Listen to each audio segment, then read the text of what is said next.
about that. And then the main topic tonight will be Saturday Night Live at 50 years old. We'll look at the movie that's coming out about it and some of the best skits and actors ever to be in the cast tonight on State of the Atmosphere.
All right, welcome aboard for State of the Atmosphere. I'm your host, Joe's Atmosphere, and I'm joined tonight by Knock and Jed Revenwolf. Knock, how are you this evening, buddy?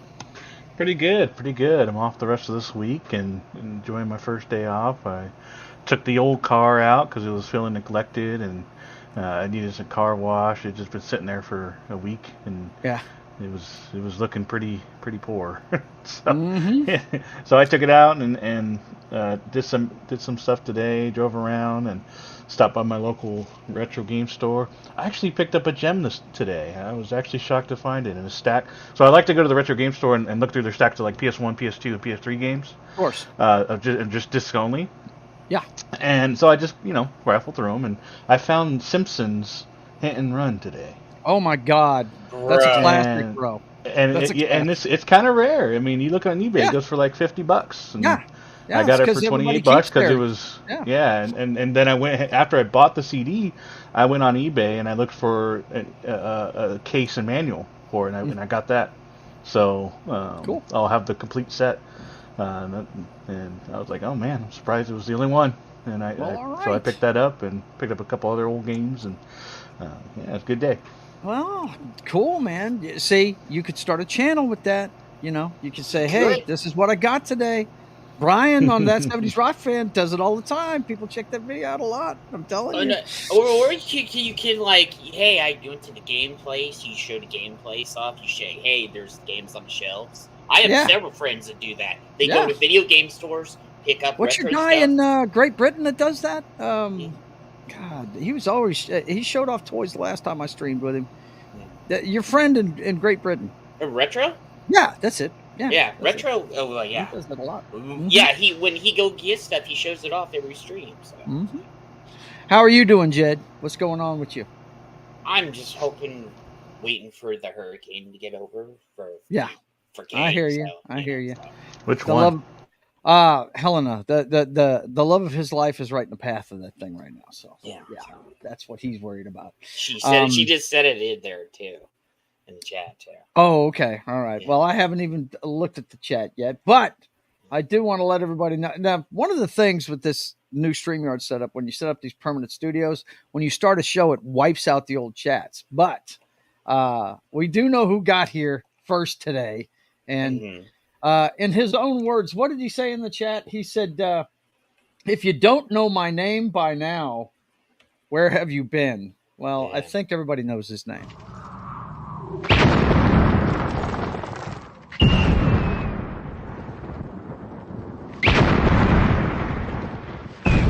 There are some who call me Tim. Tim was here at about 4:04 this afternoon. He checked in first. Of course, the hardest working wrench in the business is on tonight. He's working hard, putting all my stuff out. That's one heck of a fart. He says, what is he talking about? I don't know. There was a fart. Who farted? But anyway, our good friend Vince is here. He's in there saying hi to everybody. He says, "Hope all is well over at your place," and I'm pretty sure he's talking to Kay. Yeah. Milton or something. Yeah, it's Milton. Yeah, yeah, it's Milton. That's the name of it. Helena did was I say last Helena? I did. Yeah, Helena was I the said last the wrong one. That was the last one. It is okay. The scene from Total Recall. Yeah. Oh yeah, I know. Well, guys, if you wonder why that's back, I forgot that you're not supposed to use foul language in the first minute of your videos. So I had to have something to extend it to a minute. Yeah. Before I put this clip right here in. Let's fucking go. Let's fucking go.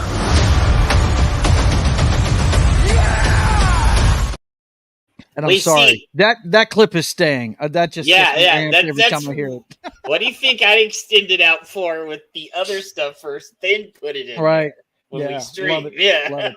That's going on everything. Yeah. But I have to thing. Like I said, I have to place it strategically in the stream for replay purposes. And things like that. So for viewability and things like that, because YouTube doesn't like it when you use bad language sometimes in the first minute. So let's see who else is here. Of course, the lovely Kay is here. She is here. Let's see. I am playing, sitting, sucks waiting on the hurricane to be over. Yeah, I hate it for you. We're all saying our prayers for you. And Parrot Head is here. Junior Johnson. Yes.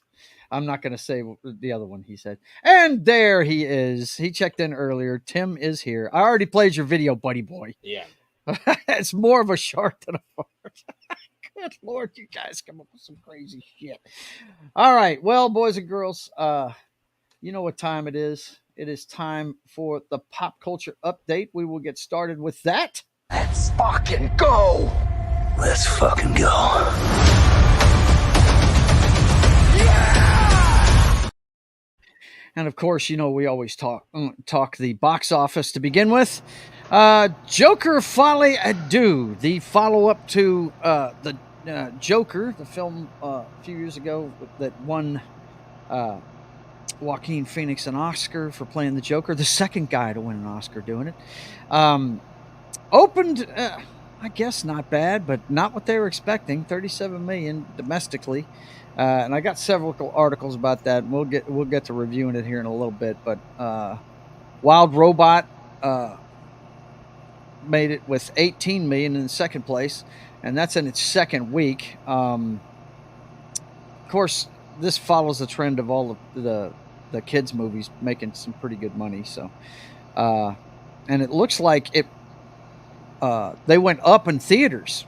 They changed. They put it out in more theaters. Apparently, I guess it did better than they thought it was going to do. So they put it out in more theaters. I'm glad Beetlejuice is hanging in there, though. Yeah, Beetlejuice is hanging in there. It's still doing double digits after 5 weeks, man. Yeah, I was hoping this would, And I think it's because it's the holiday season. I think it probably would have made more money if they released it either this week or next week. Yeah, I'm a little curious to see if there's a little resurgence in the next couple weeks. Right, we're getting closer to Halloween. You would think that people would want to go see it, but one of you guys, knock if you can, check and see when the streaming release is for it, because I think may be before out. Halloween.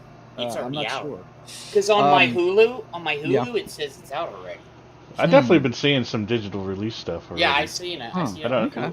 Yeah, I'll double check. No, my Roku. I don't know though, man. I think that's a bad move. See, we've talked about this several times. I think they're cutting off their nose to spite their face with putting these on streaming too soon. I mean, hell, in the days of the VHS and even in the DVD rentals and stuff like that, they were out at least 6 months before they put them on those things. Remember back when Star Wars and Empire and India... Oh, God, that was years before they put them out. Yeah, I've told you several times, the first time that I ever saw a bootleg movie, it was on a VHS. Yeah. It was a copy of Empire Strikes Back, and that was the day that Return of the Jedi, I was in line to see that, and somebody was playing it on their TV. And it hadn't come out on VHS yet. Yeah. I mean, it took forever for those movies to come out back then. But anyway, Beetlejuice still going strong.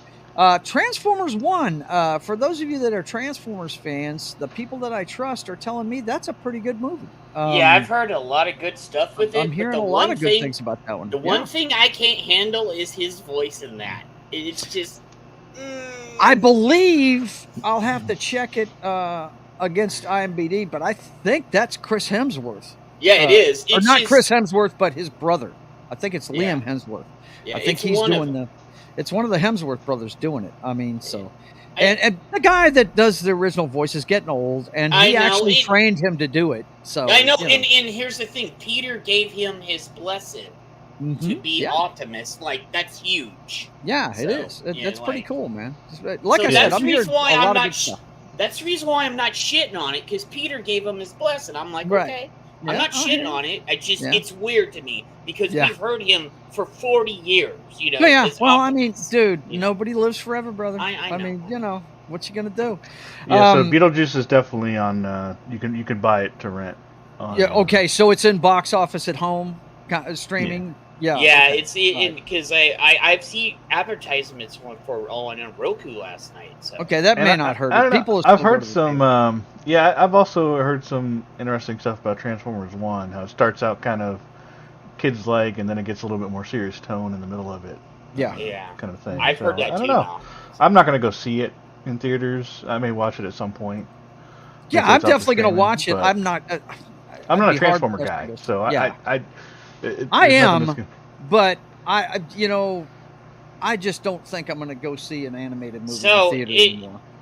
I'm going to wait for it to come on Paramount Plus because it is a Paramount movie, so it'll be there first. Right. So. Let's see. Box office sounds like a kinky name for that part of a woman. Could be. Good one. Pay-per-view, he says. Pay-per-view. Got the pay-per-view. That's right. Movie audience didn't get the first Joker movie. Now they're mad at part 2. Base green smile. Okay, I guess that's an emoji. I did get the first one. I thought it was first a great one movie. Was awesome. And Mean Streets, by the way, I don't think I've seen you in here before. Nice to see you. Let's see. Movie audience didn't get the first. Okay, he's repeating it. Now they're mad. I mean, all you have to do, if you watch, anyone that's watched Taxi Driver understands the Joker movie. Yeah, the Joker movie. The first it's literally the same thing. It's literally the same movie. Yeah, I always tell people when you want to know what this movie is, it's the merging of Taxi Driver and King of Comedy, which is 2 of Scorsese's best movies. Yeah. Let's see. Vince says, still hear mixed reviews about Transformers 1. Arthur Fleck, the movie. Absolutely. That's what the second one is. No doubt. Oy vey. But anyway, let's wrap up the box office talk. Number 5 is Speak No Evil. It's doing mediocre numbers. But it's been out for 4 weeks and it's still at number 5. So I guess that's a win for it. I think the first horror movie of the season is coming out this week. I'm pretty sure Smile drops this week, doesn't it? Smile 2? Yeah, I've been getting a lot of advertisements for that. Yeah. So. I mean, and I really need to go watch the first one. I haven't seen the first one. It was kind of a surprise hit as far as horror. Yeah, my understanding with Smile is that it's some kind of creature or something like that inhabits people. Right. And you can tell who's inhabited by the one that's smiling. Right, so, the one that's just got that cool smile at you. It's a thing about the Joker taking over people, so basically. Right, there you go. Isn't that Red Hat? Didn't Gotham do an episode on that Red Hat or something? Right, Red Hat. There you go.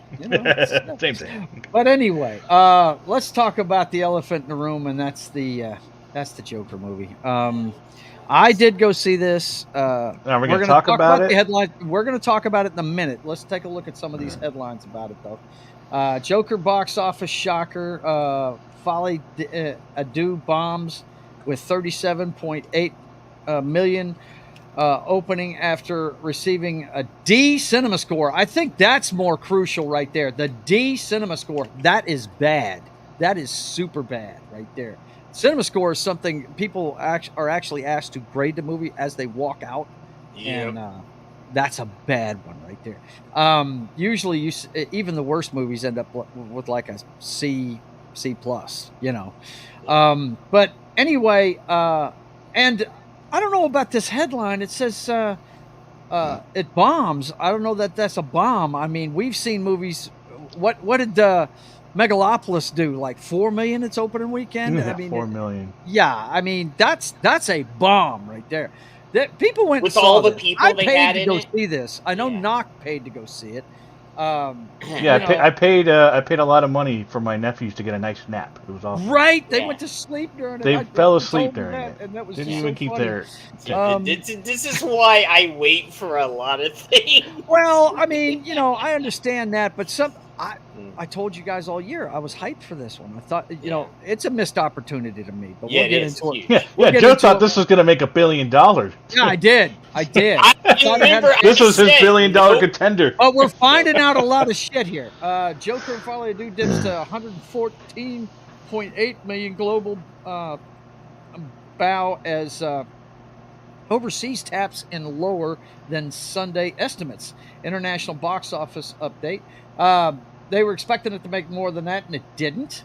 You have people walking out of it. Here we see Joker 2 is causing mass walkouts after fans make realization about the sequel. Everybody knew this was a musical going in. Yeah, that's the reason why I said, Here's one of the failures to me. It's not really a musical. It's not. I mean, it's. It is, but it aren't isn't. even that good, man. They're really not. It's just horrible. Awesome one says Joe is now a Joker 2 fanboy. No, I am not. I hate that movie, man. And I'll explain why here in a little bit. Smile. I thought that was a movie about feminists going on a rampage because someone said they should smile more. Good Lord, man. You're crazy, Vince. Let's see. Joe Chan will save us. Joe Chan. No. I am a flaming heterosexual, bro. I'm never going to put on lady parts. Don't you worry about that at all. But anyway, yeah, there's stories of people walking out of movie theaters when they see that it's partly a musical. Lady Gaga in shock at poor reaction to Joker 2 as insiders reveal how her team are scrambling to distract from the flop. They're trying to get her in different things to get the attention off of it. And we come to find out that through an insider that the Joker followed a dude debacle. Todd Phillips wanted nothing to do with DC on the $200 million misfire. He really didn't want to make a sequel to this movie. No, he didn't. The first one was a one-off. It was supposed to be a one-off. And more bad news for their box office. Terrifier 3, which is not, I mean, it's in the horror circles, it's good, and it's that time of year, but it's only going to make 11 million, and they're saying it's going to beat the Joker next week. So this looks all bad for the Joker movie. Now, before we start a discussion, for those of you that are actually thinking about watching this, I'm going to put up this. I'm going to put the thumbnail up right now and tell you we're getting into spoiler territory for the Joker. You got that scroller? Yeah, I do have the scroller, and I'll put that up too. But when you see this come back up, it'll be safe, and I'll turn the scroll off. Okay. Let me put in here Joker spoilers. Spoiler alert! Spoiler alert! Damn it! There we go. So. We're going to start the spoilers right now. Knock, I'm going to let you start because you're usually more sensible than I am. You're more sensible than me and Joe. You give your take on it, and then I will expand with my thoughts on the film, okay? Go for it. Yeah, so I did not fall asleep during the whole movie. I actually stayed up and watched it. Sorry. It was intriguing. No, I mean, my eyes weren't taped open, but...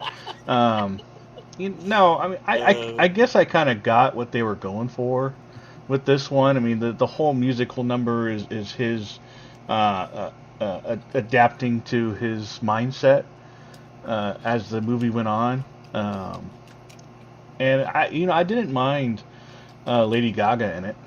I actually liked her character in it, and I think I think I know which part of the ending that Joe is disappointed with, but for me, yeah, it felt like a letdown after all that build up, for sure, for me. That he just kind of gave up at the end. And he was like, why? Just because he felt like he couldn't do it anymore? He was like, it actually could have led to a third movie if he had kept going. And I think it might have been, but I think they lost a lot of people with the music stuff because there's a lot of, it's not technically a musical, but there is a lot of singing in it. A lot of singing. But again, that's because they were crazy people in a freaking Arkham Asylum. So, I can kind of forgive the singing a little bit, and I like the, especially because I like the idea of, and we mentioned it before, sucker punch. When you use that the mentality of separating yourself from your situation and filling out and imagining this other situation going on. And that's where the singing came in for them, and they were separating themselves from where they were and putting them into more game shows and Broadway stages and stuff like that. So like I said, I kind of got where they were going with that part, and it was pretty cool. But it's just the ending just kind of ruined it all. Where he gives up, and then they have this other character that supposedly turns into Joker. The final product was just some side character that they gave no development for whatsoever. He was watching from the sideline. I actually thought, the other guy that was in the prison that was always like sitting by his side and all that stuff. That guy would have made a better Joker because we got a little bit of development for him. Like he was such a sycophant that I could have seen him doing something like that. Not this guy that they showed once or twice. Because the camera panned to him several times on purpose, right, to show that he was listening and following along with it, and then he was so disappointed that he ended up, doing what he did. So I feel like I didn't care about that guy. I felt like if I would have felt better about that ending if it was the guy that stuck with him the whole movie, the one that was backing him up all the time, the one that just completely fell into with his antics, and then he was disappointed. Like I felt like he got not this other guy that did nothing for this movie at all. So that was kind of disappointing, and then it's like, oh, in the background he's cutting himself up, and that's now the actual Joker. So that I think the movie itself was fine. I'll probably never watch it again. If it's on TV, I may, but it definitely doesn't seem like something I'm going to go back and go out of my way to watch again. That was my thoughts. Okay, well, I understand all of that. And, if this was a movie about a guy's descent into madness in the first one and then his redemption arc in the second one, that would have been cool, I guess. But this is the Joker. It's the Joker. Yeah. Okay? Once he becomes the Joker, he's supposed to embrace it. And the fact that he walks away from it, Harley Quinn's reaction to it was completely understandable. I'm with you on Gaga's Harley Quinn. She was true to character. I thought she was really good. She did just fine. Yeah, she's not Margot Robbie, but she was fine. The character, that character was true to form for me. But the whole thing of him just not wanting to do it anymore and be back to being Arthur Fleck was some bull fucking shit. And the ending pissed me off so bad. I was so mad. I mean, it's like this guy trolled us with this movie, dude. Whoa. I mean, he sits there and he has him get shanked. The guards are in on it because they set him up. They send him down the hallway thinking he's got a visitor, right? They're all in on it to kill him. And then he gets stabbed to death. And then as you're watching his eyes die on the floor, you see that idiot blurred out, cutting a fucking smile in his face. Yeah. That guy's going to be nobody. A nobody. Yeah. Fuck that. That is one of the worst endings to a movie I've ever fucking seen in my life. Yes, Comic Relief Crusader, thanks for coming over, buddy. Total troll movie, no doubt about it. Now, to your point about the, I do want to mention here. Can I make my point we talked about last night, Joe? In just a second. Let me finish my take on it, and then you can go. Okay. friggin' Vince says, as far as I heard from people, you have to put singing in quotation marks. Absolutely. I actually give him credit for not auto-tuning Joaquin Phoenix. It's actually realistic. Yeah, but I do. Here's the deal.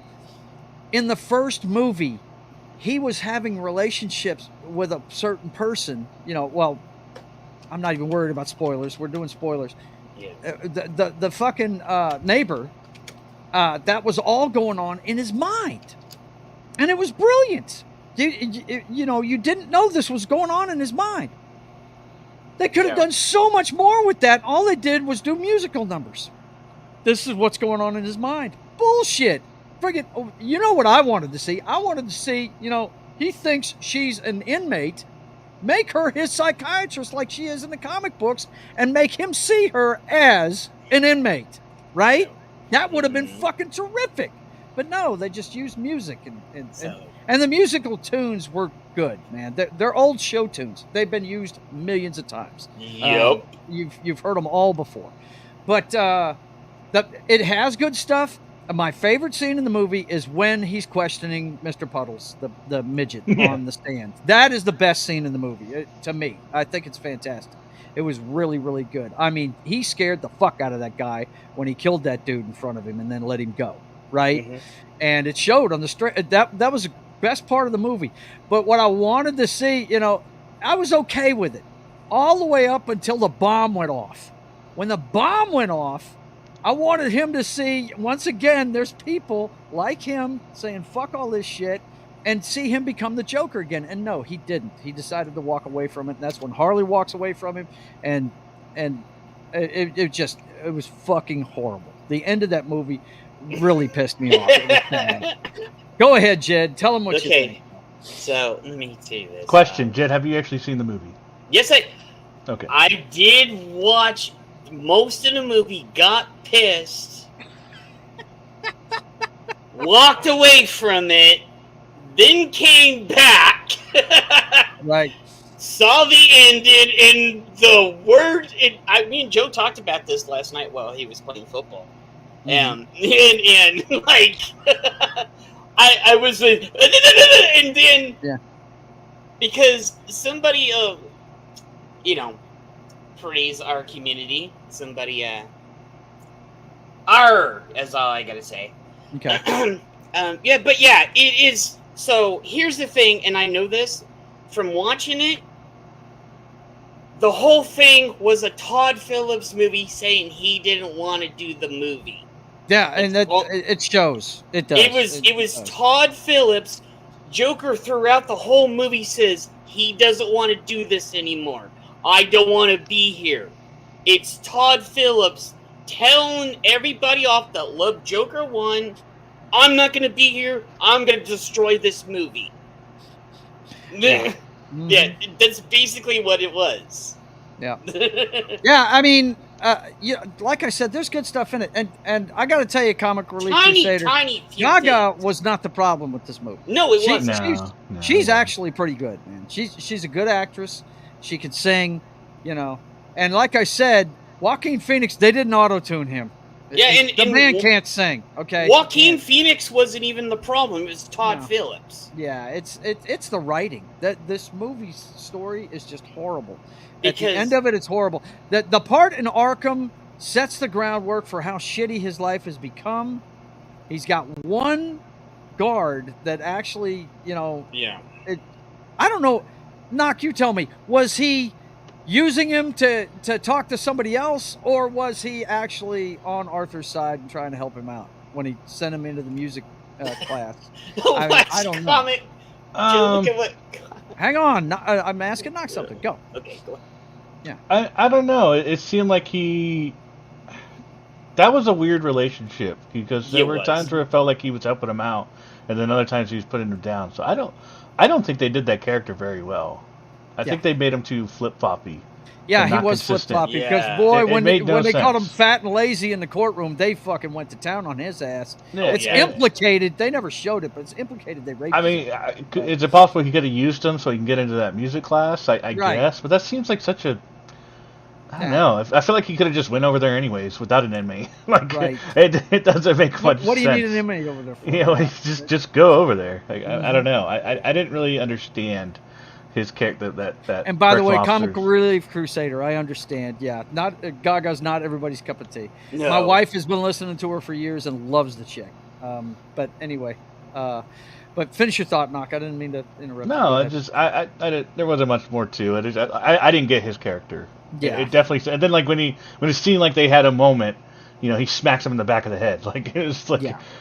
So what? I don't get it. What are you trying to do here? The whole movie was made just to tell everybody else, "Fuck you."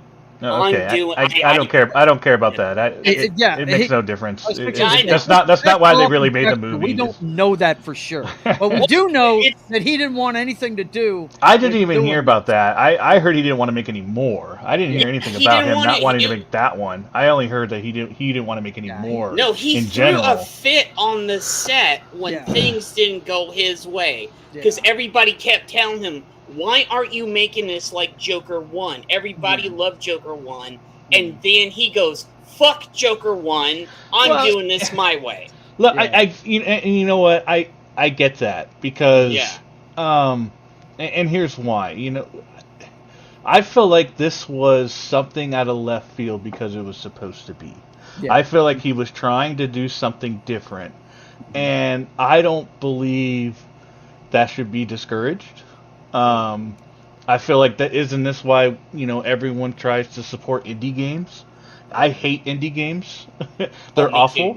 But what they do, the purpose of indie games for me, and this is what it was you know, explained to me and it made sense, was that the purpose of indie games is that they're supposed to branch out. They're supposed to be different in ways. Right. And then what you do with those movies or those things that are different is you take the kernels in them that are good, and you apply them to another movie that's going to be pretty decent, and it enhances that movie because it wouldn't have existed if it wasn't for that indie. So like in indie games where you have like a battle system, where you have a leveling system, an RPG factor, something that was created in that little indie game, right? That absolutely. It's applied to a says you hate indie games as a whole. No. So so about the evolution of gaming. Yeah, and so and so in this regard, I think he was trying to do something different. It failed, but I'm not mad at him for trying something different because what do we need with another Joker? You know, exactly the same movie, right? Do we really need that? Do we really need another Joker? That's exactly like that. Now, could it have been more in continuation of that Joker? Yes, absolutely. Absolutely, and I think that's what people wanted. So that's where he went wrong. That's where he went awry. But I also don't blame him from trying to go in a completely different and make a completely different movie. It just didn't work in this instance. Great idea. That's fantastic. Terrible execution. That's not what people wanted. If it was Arthur this may Fleck, have not been the movie to do it with. Arthur That's Fleck, all. Part 2, it would be different.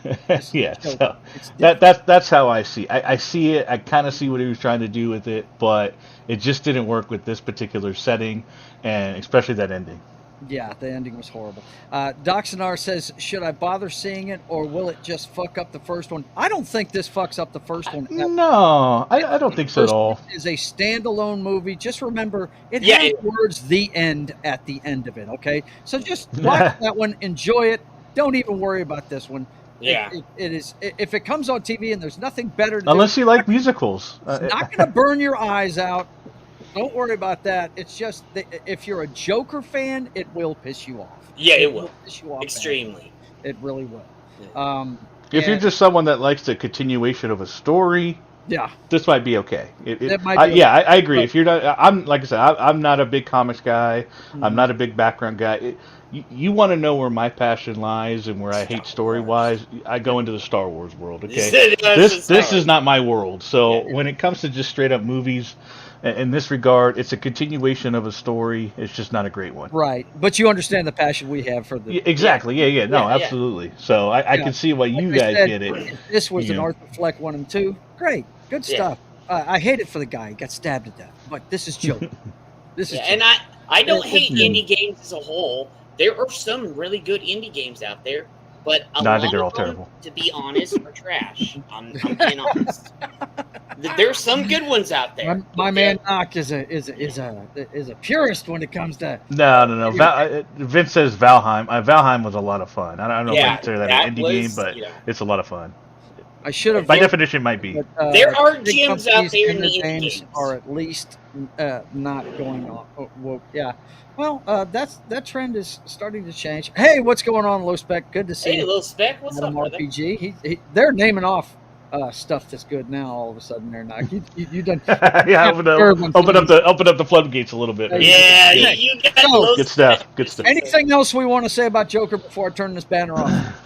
Nah, Well, I don't think there's going to be a third recommend one. this movie if you're a Joker fan.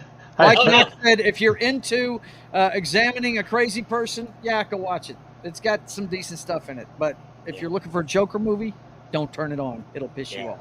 Okay? Do you think there's any way for them to salvage this and make a third No, one? there isn't. No. It's No. Because Harley but- Quinn's still No. alive, right? And you have a How new could he quote be unquote alive? Joker. How could he be alive? Well, not Yeah. Arthur Fleck, but the new Joker. Oh, they're gonna say. I guarantee you, they're gonna say that he's the guy that's in the end of Batman. That's Right. what they already been saying. Yeah, they're saying he's the guy that's in the end of Batman. I'm sure. So it was just a prequel. The guy All the this shit Riddler's was a talking to prequel. Yeah. in the next cell with the smile on his face. Guarantee Yeah. you what they're gonna do. Yeah. That'd be Yep. interesting. Guarantee you. Either that, or they're going to get really stupid and say that's Nolan's Batman. And I guarantee you, Nolan don't want any of that on his hands. Oh no way! There's no way that's a huge. No, franchise. Well, no. he had Nolan's a like, cause to no, say. stay away from me. No. Just saying. DC. Dax said, Joker 3 Zombie Crown. Okay, all right. I'm turning this off. Let's get back to the show. It is safe to watch your television set now if you are planning on going to see the Joker. We are done talking about, in my opinion, that piece of poop. Anyway, okay, so Joker 3 Zombie Clown. There you go. Yeah, the zombie apocalypse happens. Okay, so next up on the pop culture. Well, they do have that Black Lantern story arc that we could. Black Lantern. Yeah, that's true. Oh, they're going to screw that if they do That's true. that. Absolutely. Check this out. I thought this was funny. Chick Girls dancers look to unionize with the actors' equity. The dancers are unionizing in an effort to gain higher wages and benefits. Are you kidding me? That's still a thing. You have a bunch of drunk women all over you. How many more benefits do you want, bro? Give me a break. Well, that's like some people recently that went on strike, even though they make $36 an hour or some shit. Yeah. You know. That didn't last long, did it? Yeah. Anyway, yeah, I thought this was kind of fun. When you're pulling down bank and bitch that you're not making money, Right. there's something wrong with you. Right. Yeah. I'll be sure calls for an investigation into the death of Diddy's ex, Kim Porter. In a 4-part, sometimes cryptic Instagram post, the 90s hitmaker and former flame of the late model actress suggests her death was not from natural causes and calls for an investigation. Now, this is just, in my opinion, it's just piling on to Diddy. Oh, and it's what's going just on with him, so. one thing after another thing. It's a huge black hole of just Yeah. This is gonna. If you guys don't know already, we've got a new segment on Me and My Brother Show called the Diddy Files, and it's crazy that the stories coming out now are nuts, man. It is. There's 30 years of shit that still hasn't came out whatsoever. And there's a lot of implications. Yeah, and a lot of people were It's involved. busting up relationships in Hollywood, man. Yeah, it is. Mia Kunis has walked away from Ashton Kutcher over it. J-Lo wanted to stay with Ben Affleck. He said, I ain't touching it. He ditched her. He said, "What? See ya, bitch. You for the It's streets." crazy, man. It's crazy. Spitballing, throw everything at him and see what sticks. Yeah, that's what everybody out of the woodwork. It's ridiculous. Get all the baby oil. That's it. All the Maybe baby will oil. make it Oh, fun. but apparently it's got what is it? RHB? Is that the name of that Rohypnol? Apparently the baby oil had that in. I don't know how that works. Maybe you can absorb it through your skin. I don't know, man. It's just too weird. I saw one article that said that there was like 834 dildos found on the premises, and the sheriff's deputies were taking pictures with it and shit. I was Did any of you guys know that orgy party in The Boys? What that was called? I forget what that was called. Yeah, we need to look that up and see what that was. The orgy party. That's I forget what it's called. Wasn't that in that was like in the first or second episode, wasn't it? I think it was like season 3 or 4 or whatever it was, but there was an orgy party, and it was when what's his face was hunting down his old team after he got woken up. It was called Herogasm. Herogasm, yeah. Soldier Boy. Soldier Boy was looking. Soldier Boy, yeah. I got to output it. Herogasm. Okay. Yeah, we need to look it up and find that out, Knock. We could have fun with that. I just put it in chat. Okay. Herogasm. There you go. Jen found it. Yeah, it was Herogasm. I'm getting better at doing multitask stuff. Throw some DMSO in there with it, and absorb it through your skin now. Oh my God, too crazy. Okay, I told you I was going to keep an eye on this story here. John Amos's cause of death revealed as feud between Good Times stars' children continues. This is a weird story, guys. Now, he died back on August 21st of congestive heart failure, and the death certificate reportedly revealed this week. And the daughter didn't find out about it until we found out about it last week. On social media is how she found out. And she's accusing her brother of elder abuse in the case of taking care of him. And this is really strange. We're going to have to keep an eye on this one. But I hate it for John Amos. I mean, he wasn't a spring chicken, but, everybody deserves to go out with dignity. And if it pans out that she's right, I mean, this could have everything to do with his money. We don't know. It could be siblings fighting over money. Kind of like how Stan passed away because of all that bullshit. Right. Yeah, exactly. So I will keep my eyes on this one. Next one up, Lanterns finds It's Jon Stewart with Aaron Pierre.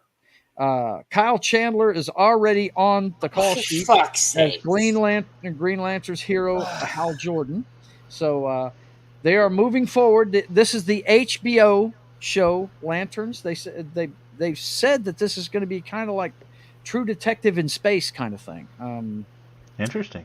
Yeah, well, that's what I'm saying. I don't know why you're griping about it already, Jed. HBO makes good shit, dude. I don't know if you watch. I'm just worried about it because they miscast some shit before. So. No, I understand, but let me ask you this: have either one of you watched any of the Penguin yet? I've been meaning to. Is it over yet? But you said you were going to wait until you can binge it. Right? Yeah. I got to see when it's. I think it's still got another month, right? This is like Gotham R-rated. It's. I did like me some Gotham. I did Gotham like me some Gotham. It's kind of like the Sopranos. I never finished it, and I need to go back to, but I did like some Gotham, especially the second season. The Sopranos in Gotham, man. It's pretty damn good, dude. I've only seen one episode, but I wanted to watch more. I think I got about halfway through the second episode, and it's good. It is a good show. And look, if Colin Farrell doesn't get nominated for an Emmy for this show, then there's something wrong because you can't recognize him. He doesn't look anything like himself, and he doesn't. More importantly, he doesn't sound anything like himself. It's hard to believe that's him underneath that makeup. Okay, yeah, it's only got 3 episodes out so far. It's going to be 10. A minute. I think they're going to have. Yeah, is it 10? They're going to have of it. Yeah, 8. November 10th is when it ends. It's 8 episodes. Yeah. Okay. Let's see. Sounds like what happened to Stanley. Yeah, Vince said that. Pierre caused. Because his bladder empties. Gotham is still on my watch list. I never watched Gotham, but my dad swears by it. He says it's one of the greatest shows that was ever. I think it's a really good show, especially the second season.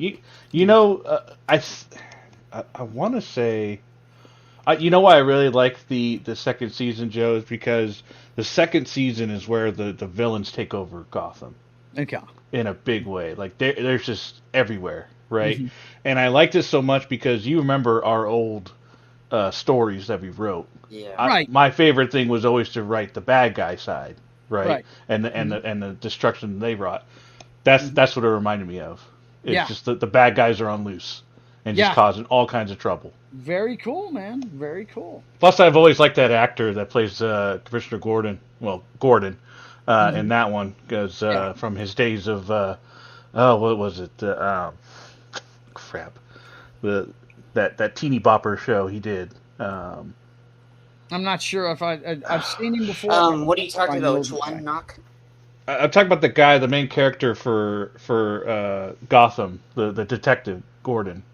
His first big break was it's like right on the tip of my tongue. I watched it when I was in high school.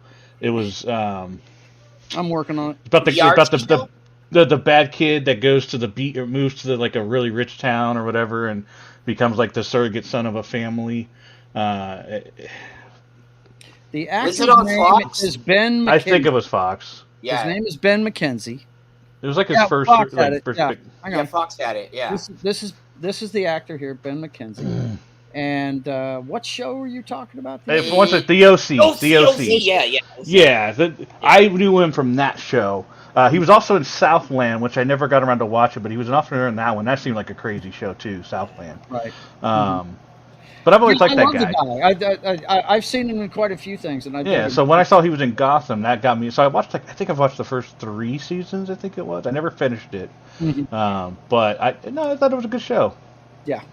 Yep. You had the young all I'm telling you Catwoman. is this, Jed. I understand your concerns with the Green Lantern and everything, but dude, HBO, they really, as much as we knock on Disney and stuff like that, their streaming products have been good, dude. Oh yeah, I admit that. Their shows over time, they've got a proven track record. The Sopranos, True Blood, Game of Thrones, Rome, Deadwood. They put great. And they had Carnival, which was really good too. Warner Brothers does a good job of that. Carnival was like one of my favorites, and they ended it only 2 seasons in, and I was pissed about that. Yeah. Like in the Arkham City video game. Yeah. Deadwood was good too, Knock. Yeah, Deadwood is a good one. Deadwood was awesome. A lot of the guys from The Walking Dead started on Deadwood. Yeah, they did. They were on that show. And then some of the people Carol from was on that show. Carnival The Governor was on that show. There's a bunch of people that were on Deadwood that ended up on The Walking Dead. The funny thing, Joe, was Carnival and Deadwood, both of them, a lot of big people started in that. Yeah, they did. Vince has got a funny question, but is Green Lantern suit going to be animated? Let's hope not, man. Let's hope it's a real costume, please. We don't need any more of that. Wham! Right? We don't need more of that.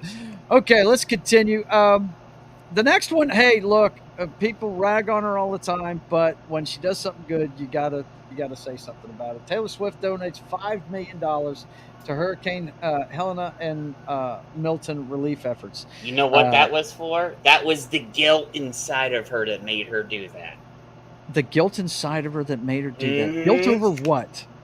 I would say it's more like the tax break that you get. I was fixing to say you get a huge tax break for this. Guilt you have to write it off. It's a dual. It's a dual purpose. It's like I'm trying to get rid of the guilt from all the people that were talking shit about me because of all the bad shit I did. But here, I'll get a tax break off this. Hey, I've got a different take on this chick. I think she's a smart businesswoman, dude. Yeah. They friggin' tried to take her royalties away from all of her music, and she said, "You know what? I'll just re-record it all under my own label." Yeah. And told her fans, "Go buy this instead." I don't think we can phantom the mind. Yeah, of Taylor Swift. Vince said it depends who she gave the money to. It's all a drop in a bucket for her. Depends on who she gave the money really to. Matter. That is true. That is true. If it's a legit organization, Joe. Yeah, that's true. I don't know. I just see the things that stem from her. Like the other night they showed her at the football game at the Chiefs, because she goes there. Yeah, for she's always at the Chiefs. And apparently I saw a video the other day of this woman crying because she was watching a video of Taylor Swift, and she had I don't know if you saw the picture of her in the booth that particular night, but she had like this red glitter on her cheek, and apparently that was a product made by this girl. Really? And so it blew up. Wow. Right, kind of like the you remember Uchek's wife made that jacket, and then her shit just like blew up. Yeah, blew up. That's the Taylor right. Swift effect. Like, yeah. And so people are just ordering the shit out of that glitter on the cheek shit for her shows.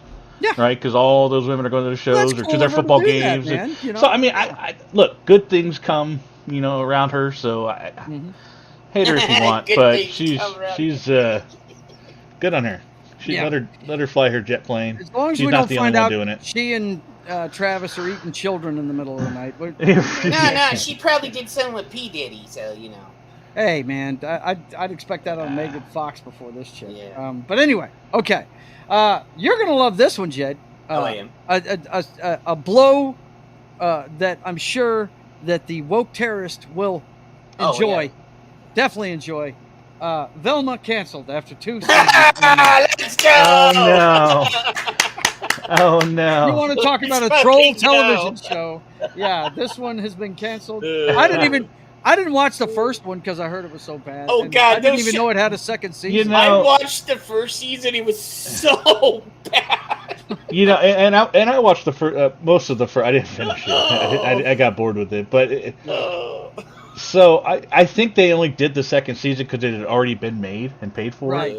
So there was no point in not releasing it. It's just, it's just not a funny thing. It's it tries to make fun of itself, but it just hates on everything. And then Scooby Doo wasn't even a dog. She's just not funny. No.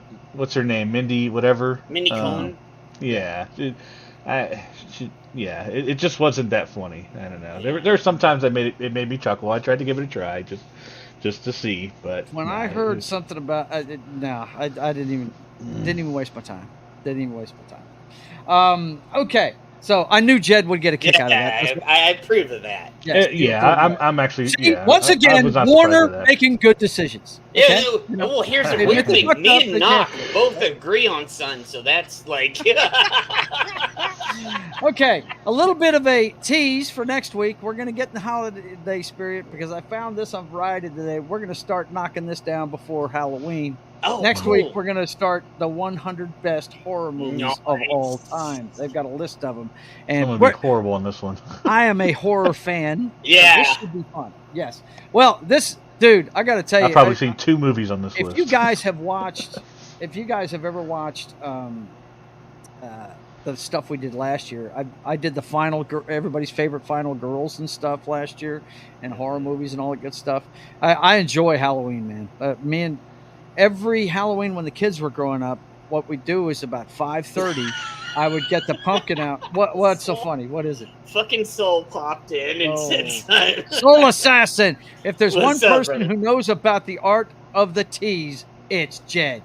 Wow. Now all of them except for one on the lower light. Yeah.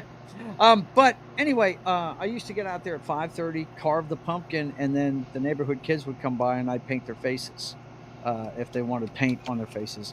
And then me and Rhonda would dress up every year. I mean, we've been everything from the Addams Family to Cleopatra and whatever her guy's name was.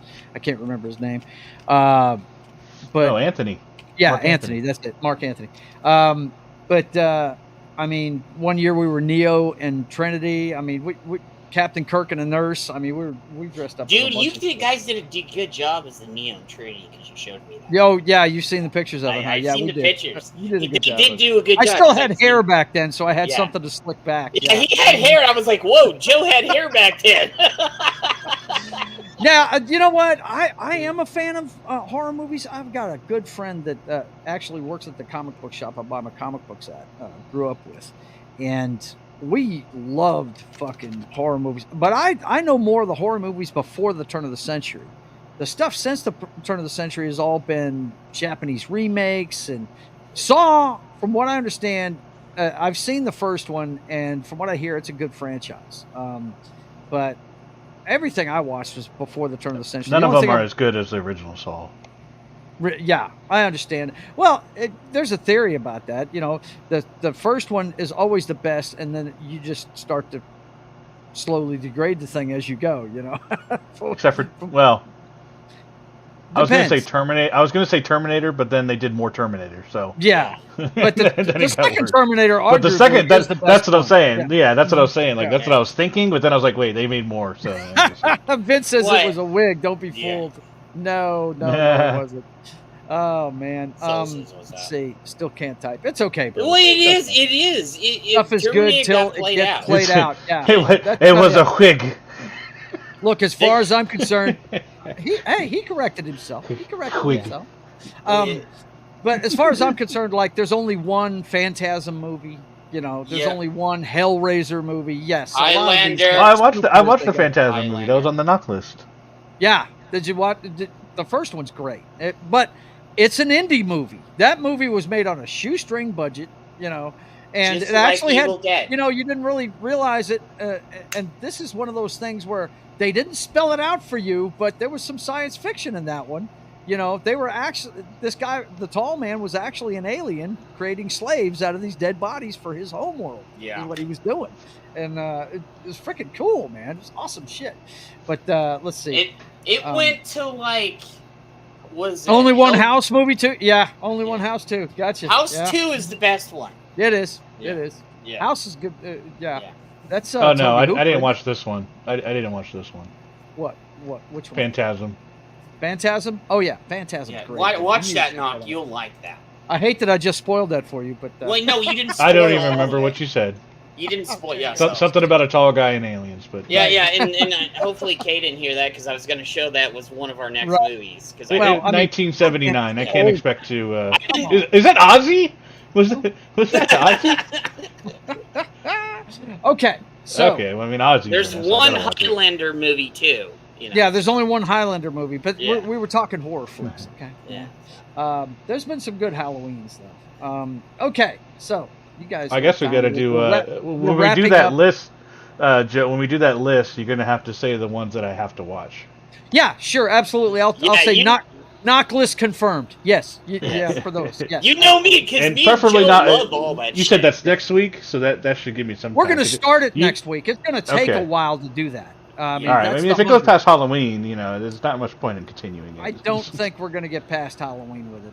We got. They're horror movies. The last time we talked about horror movies was like the week of Halloween, and then it was like, well, I'm not gonna watch Halloween movies after Halloween. So right. That's why I decided to start early.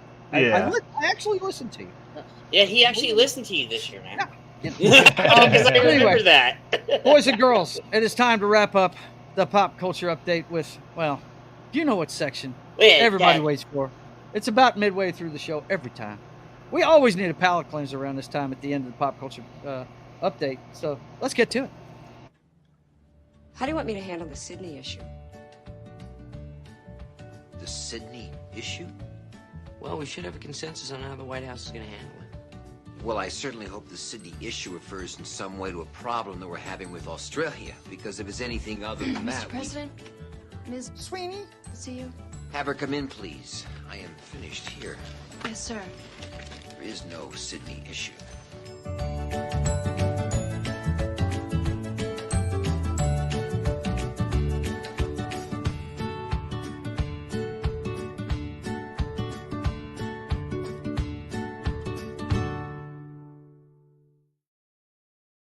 Poor Vince, not typing anymore today. He says, I can't type today.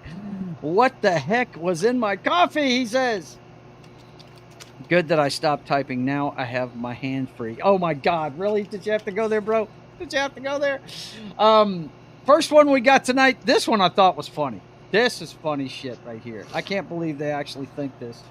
Sydney Sweeney, 27, furiously hit back at rumors restaurateur fiance Jonathan Davino, 40, is funding her flash lifestyle.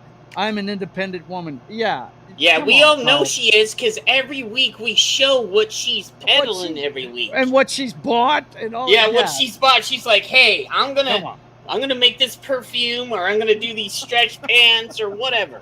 Yeah, she makes her own shit. She pays for her own shit. Right. Come on, man. I mean, she produces half her movies, guys. Yeah. I mean, yeah. Even in the comedy that I showed with me and Kay, she was producer of that movie. Yeah. Yeah, and I was like, dude, you're an idiot. You're an idiot. Every man knows her name. Respect the game. That's right. Yeah, so absolutely. Respect that game. Absolutely. Yeah. the other article I got this time around, we got Sydney Sweeney, Scarlett Johansson among top 10 celebrities used for online scams. McAfee's 2024 U.S. Celebrity Hacker Hot List runs down the actors whose identities are the most often exploited by cybercriminals for online scams. Now, I'm sure she doesn't want to be affiliated with that, but that's crazy, man. Unbelievable. I guess they must, troll guys with, get this picture of Sydney Sweeney naked and send us $500. Yeah, you got to be an idiot. Well, no, it's what they do, and you can see it if you go to any of these, anything you see about a celebrity on Facebook.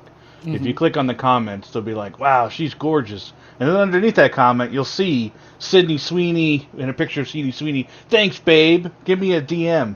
Yeah, but that's literally what it is. So really, and that's exactly what it is. So it's just it's just whatever the picture is, they'll make a fake account and act like they're Sydney Sweeney, and it's probably some. Hey Joe, it's like all those IMs we get on X. Oh, those OnlyFans chicks. Yeah, those OnlyFans chicks that we. Yeah, they always send me a message. I'm like, no, I was just showing some love in my feed. Sorry. I showed one to a bunch of guys the other day. We weren't on the street, but we were in Discord. They're like, dude, that's fucking ridiculous. And then checking in on her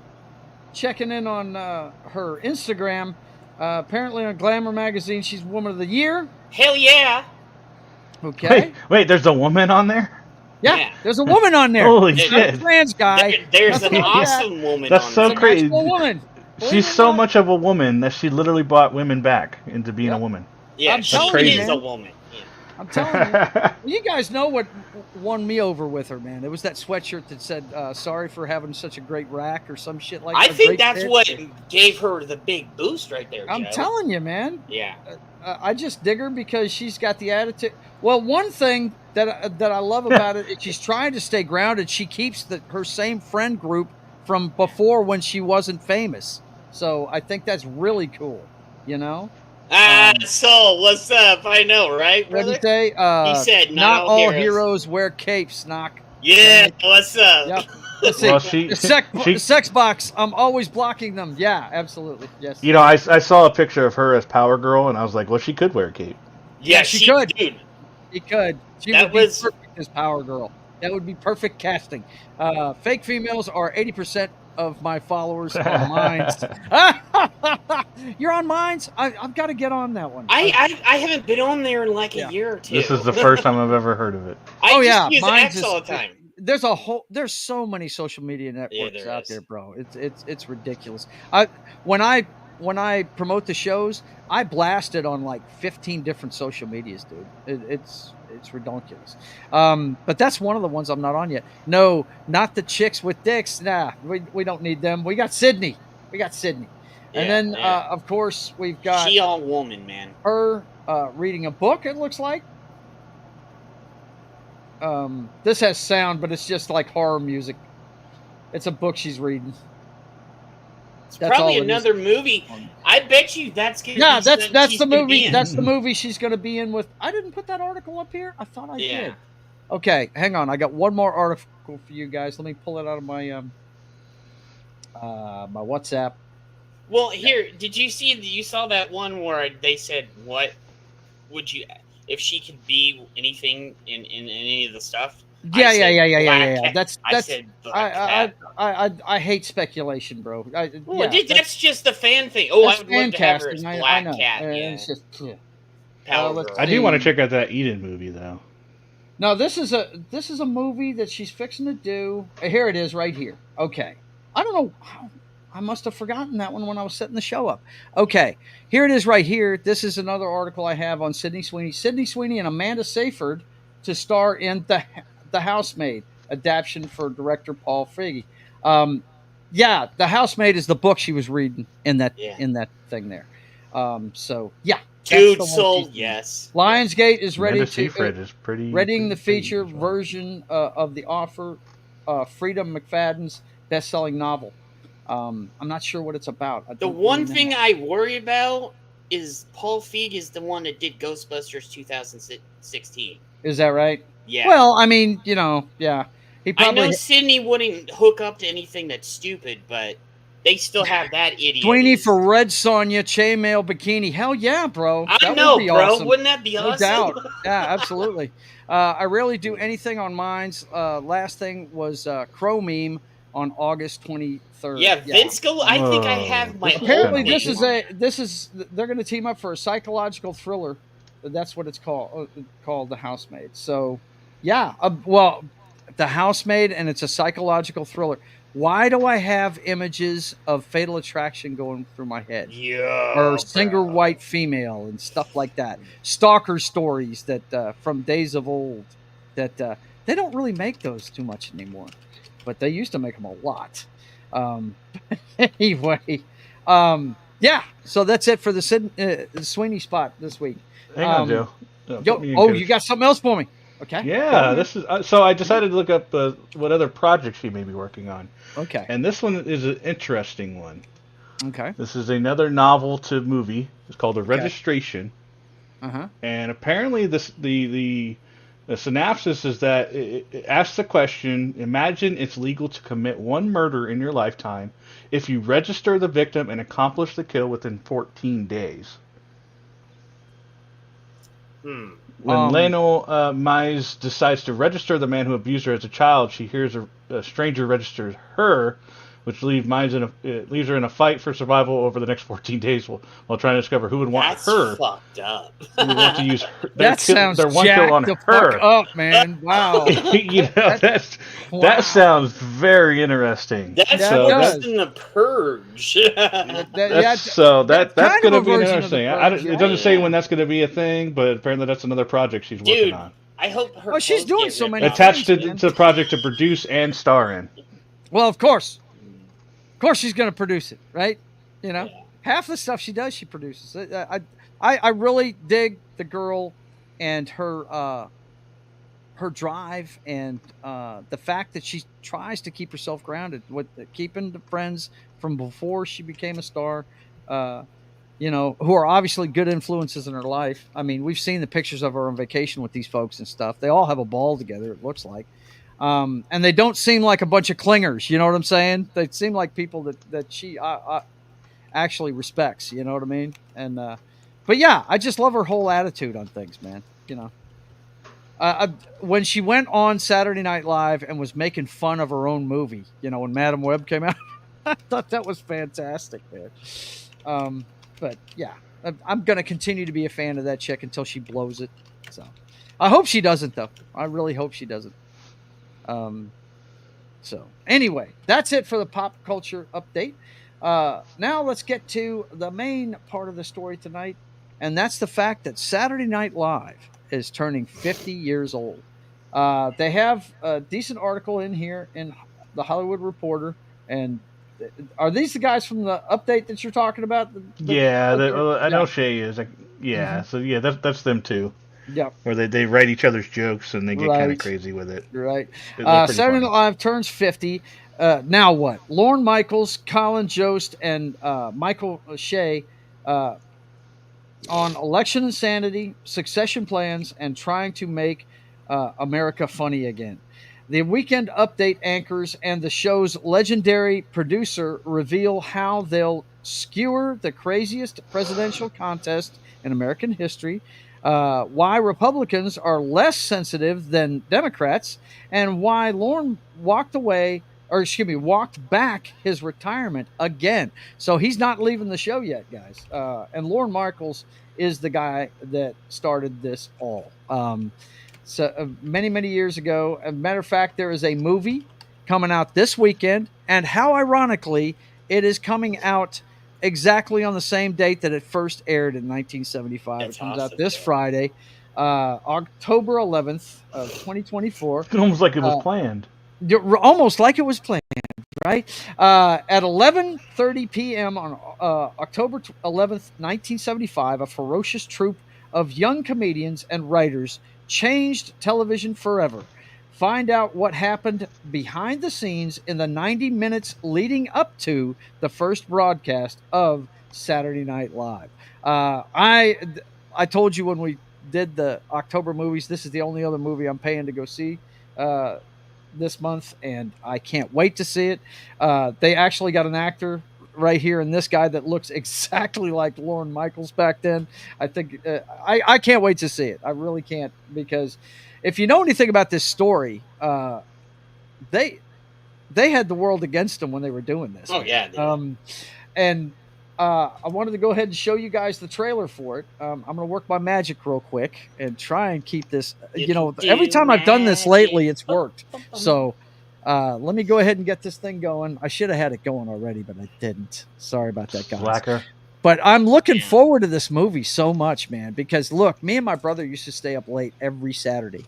It came on at 10:30 our time, 11:30 on the East Coast.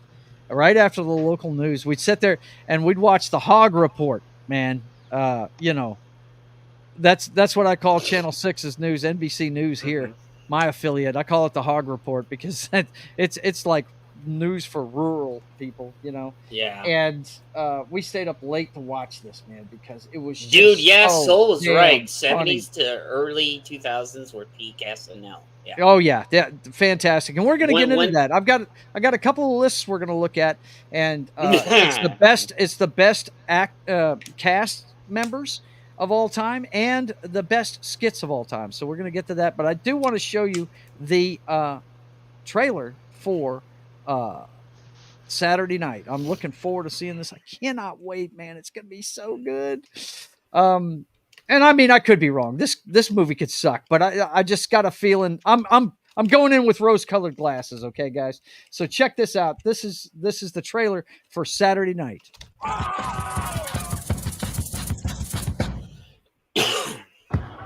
Hey, free comedy show, 20 seats, 20 tickets left, guys. Free show. Fuck's sake. So, big night. Look, my name is Lorne Michaels. I'm producer Saturday night. The whole night? Yeah, the whole night. Chevy. The whole night. He has to explain to the security guard, we're going to be in here all night. Yeah. Because the studios, they had late night talk shows, but that was Monday through Friday. Saturday, if you remember, TV back then was mostly reruns and movies, and it was nothing produced live, right? So, yeah. And this wasn't a permanent studio for them yet either. No. They had to rent this out because there were so many things that went wrong with trying to get Saturday Night Live started. Here we go. Chase, Gilda Radner, Dan Ayik, how the fuck do you pronounce this? Really? I was thinking. Dan Aykroyd. Why don't we punt? We should run the dress rehearsal and claw back a win next Saturday. We can't, Dick. It's a live show. We're just not ready. Dick Doesn't matter that Ebersol. we're ready. It matters that it's 11:30. That's when we go on. Yeah, man. They broke new ground on this show. That's Lorraine Newman ripping her shirt off. She did that quite a few times on friggin' the news, right? The weekend update. She did it all the time on there, man. Yeah. Crazy. Jane, you ignorant bitch. Jane, you ignorant slut. Mainly yours. Sorry, was that a threat? Look around, Lorne. You haven't locked the script. Your crew is in open rebellion. Fuck you. I definitely fuck you. The writers on. Oh man, this is gonna. I hope this movie's a slice of history. Really, I do. Yeah, because I hope so too. This show, you could tell these guys had a good time doing this show. They really did. And I want to say this. This came out, like I said, this came out. Was it months before I was born too? Mm-hmm. So it's you had to go back and watch these episodes, right? Yeah, it's older. It's Saturday Night Live is older by a few months than me. Yep. So, The writers on the 17th floor tied a belt around Big Bird's neck and hung him from my dressing room door. That's how you fit into this ensemble. Oh, is this an ensemble? NBC makes more money playing rooms than The Tonight Show. NBC is lucky to have something as relevant as this show. Well, they don't even want it. That's logical, Dick. That's why they're paying us all to be here. I mean, we're 90 minutes of live television by a group of 20-year-olds who have never made anything. Do you ever stop them? I mean, it's true. These guys, nobody knew who they were.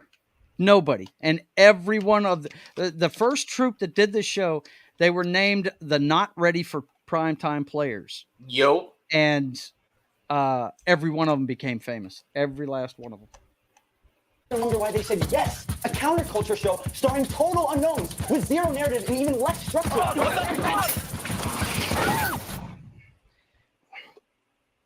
They want you to fail. You just have to make it to air. Am I still in the show? Chevy. Nice. Sorry, tripped over my penis. That's some shit he would say too. It is. Oh, man, damn. Dude, I'm looking forward to this flick. I really am. His falling down skits were awesome. Yeah, his physical comedy was look, he used to imitate Gerald Ford. And he didn't put makeup on. All he did was act it out, and he fell all over the fucking stage. It was hilarious, man. Yeah. His imitation of Gerald Ford was fucking fantastic because Gerald Ford was known for tripping in public all the goddamn time. Yeah. He used to fall over all the fucking time. And my gosh, his physical humor is really, really good. Hey, it's good to see you there, Real Wade. I saw you over on Rumble. Believe it or not, I'm actually watching what's going on over there. Let's see. Looks like a good watch. Yeah, Soul Assassin. I'm looking forward to it. I really am because these guys were something else. Holy shit, Ariel! There she is. I was wondering about you last night from Nevada. What's going on, young lady? How are you? Hope you're doing okay, Ariel. Yeah, we were wondering how you were. Look at Kay. Everybody's like, Ariel. It's been a while, no doubt. But yeah, so I figured I got a couple of lists here, and the first one is which one do you guys want to do? The cast, or do you want to do the sketches? Probably the cast first. Cast. Because the sketches, not everybody's going to have seen all of these sketches, but the top 10 are pretty good. They really are. But you know what? There's a few of them that should have been in there that aren't in there, and that's why we're going to discuss it. So, we were talking you know how about it goes that with these lists. Yeah. Sometimes they're on, sometimes they're off. See what Ariel just said?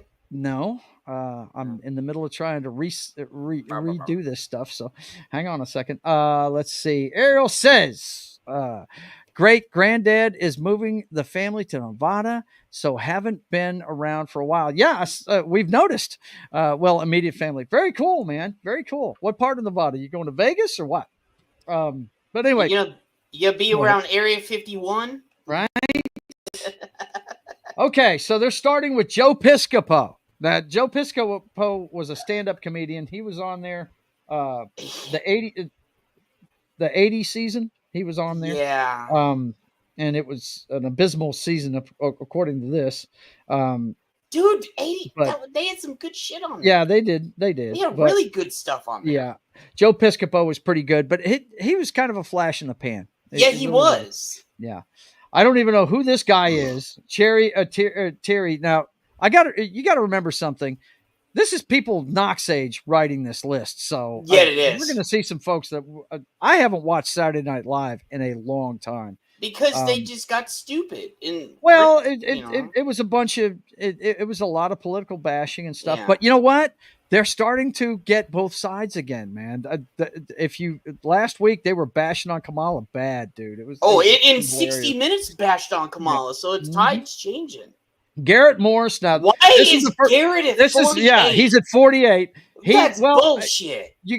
Okay, Jed, you got to admit, out of all the not ready for primetime players, he probably was the one that didn't see the biggest. Oh, okay, I agree with you on that one. I mean, he had a career, no doubt, but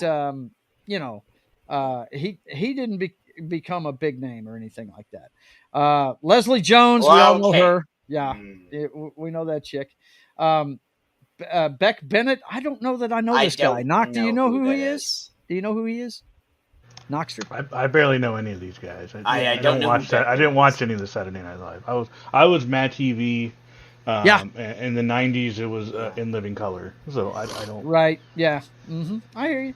Kyle Mooney. I don't know who this dude is. I don't know who that is either. Yeah. So some of these we're not going to be able to comment on. You guys let us know in the list. Molly Shannon. Now we know 90s superstar. SL now. Man. You know, she was pretty damn funny. Was she the one kissing the tree? Yeah, she's the one kissing the tree. Yeah. I remember they made a movie out of it. I remember Superstar. Yeah, I do remember that movie. You're going to see some, and when we go over the skits, you're going to see some of these skits they actually turned into movies. But yeah, Superstar. She was pretty damn funny. But Blues Tim Meadows, Brothers, he was a decent support guy. Yeah. That's what I'd call him, a bench warmer. Is what I call him. He was decent.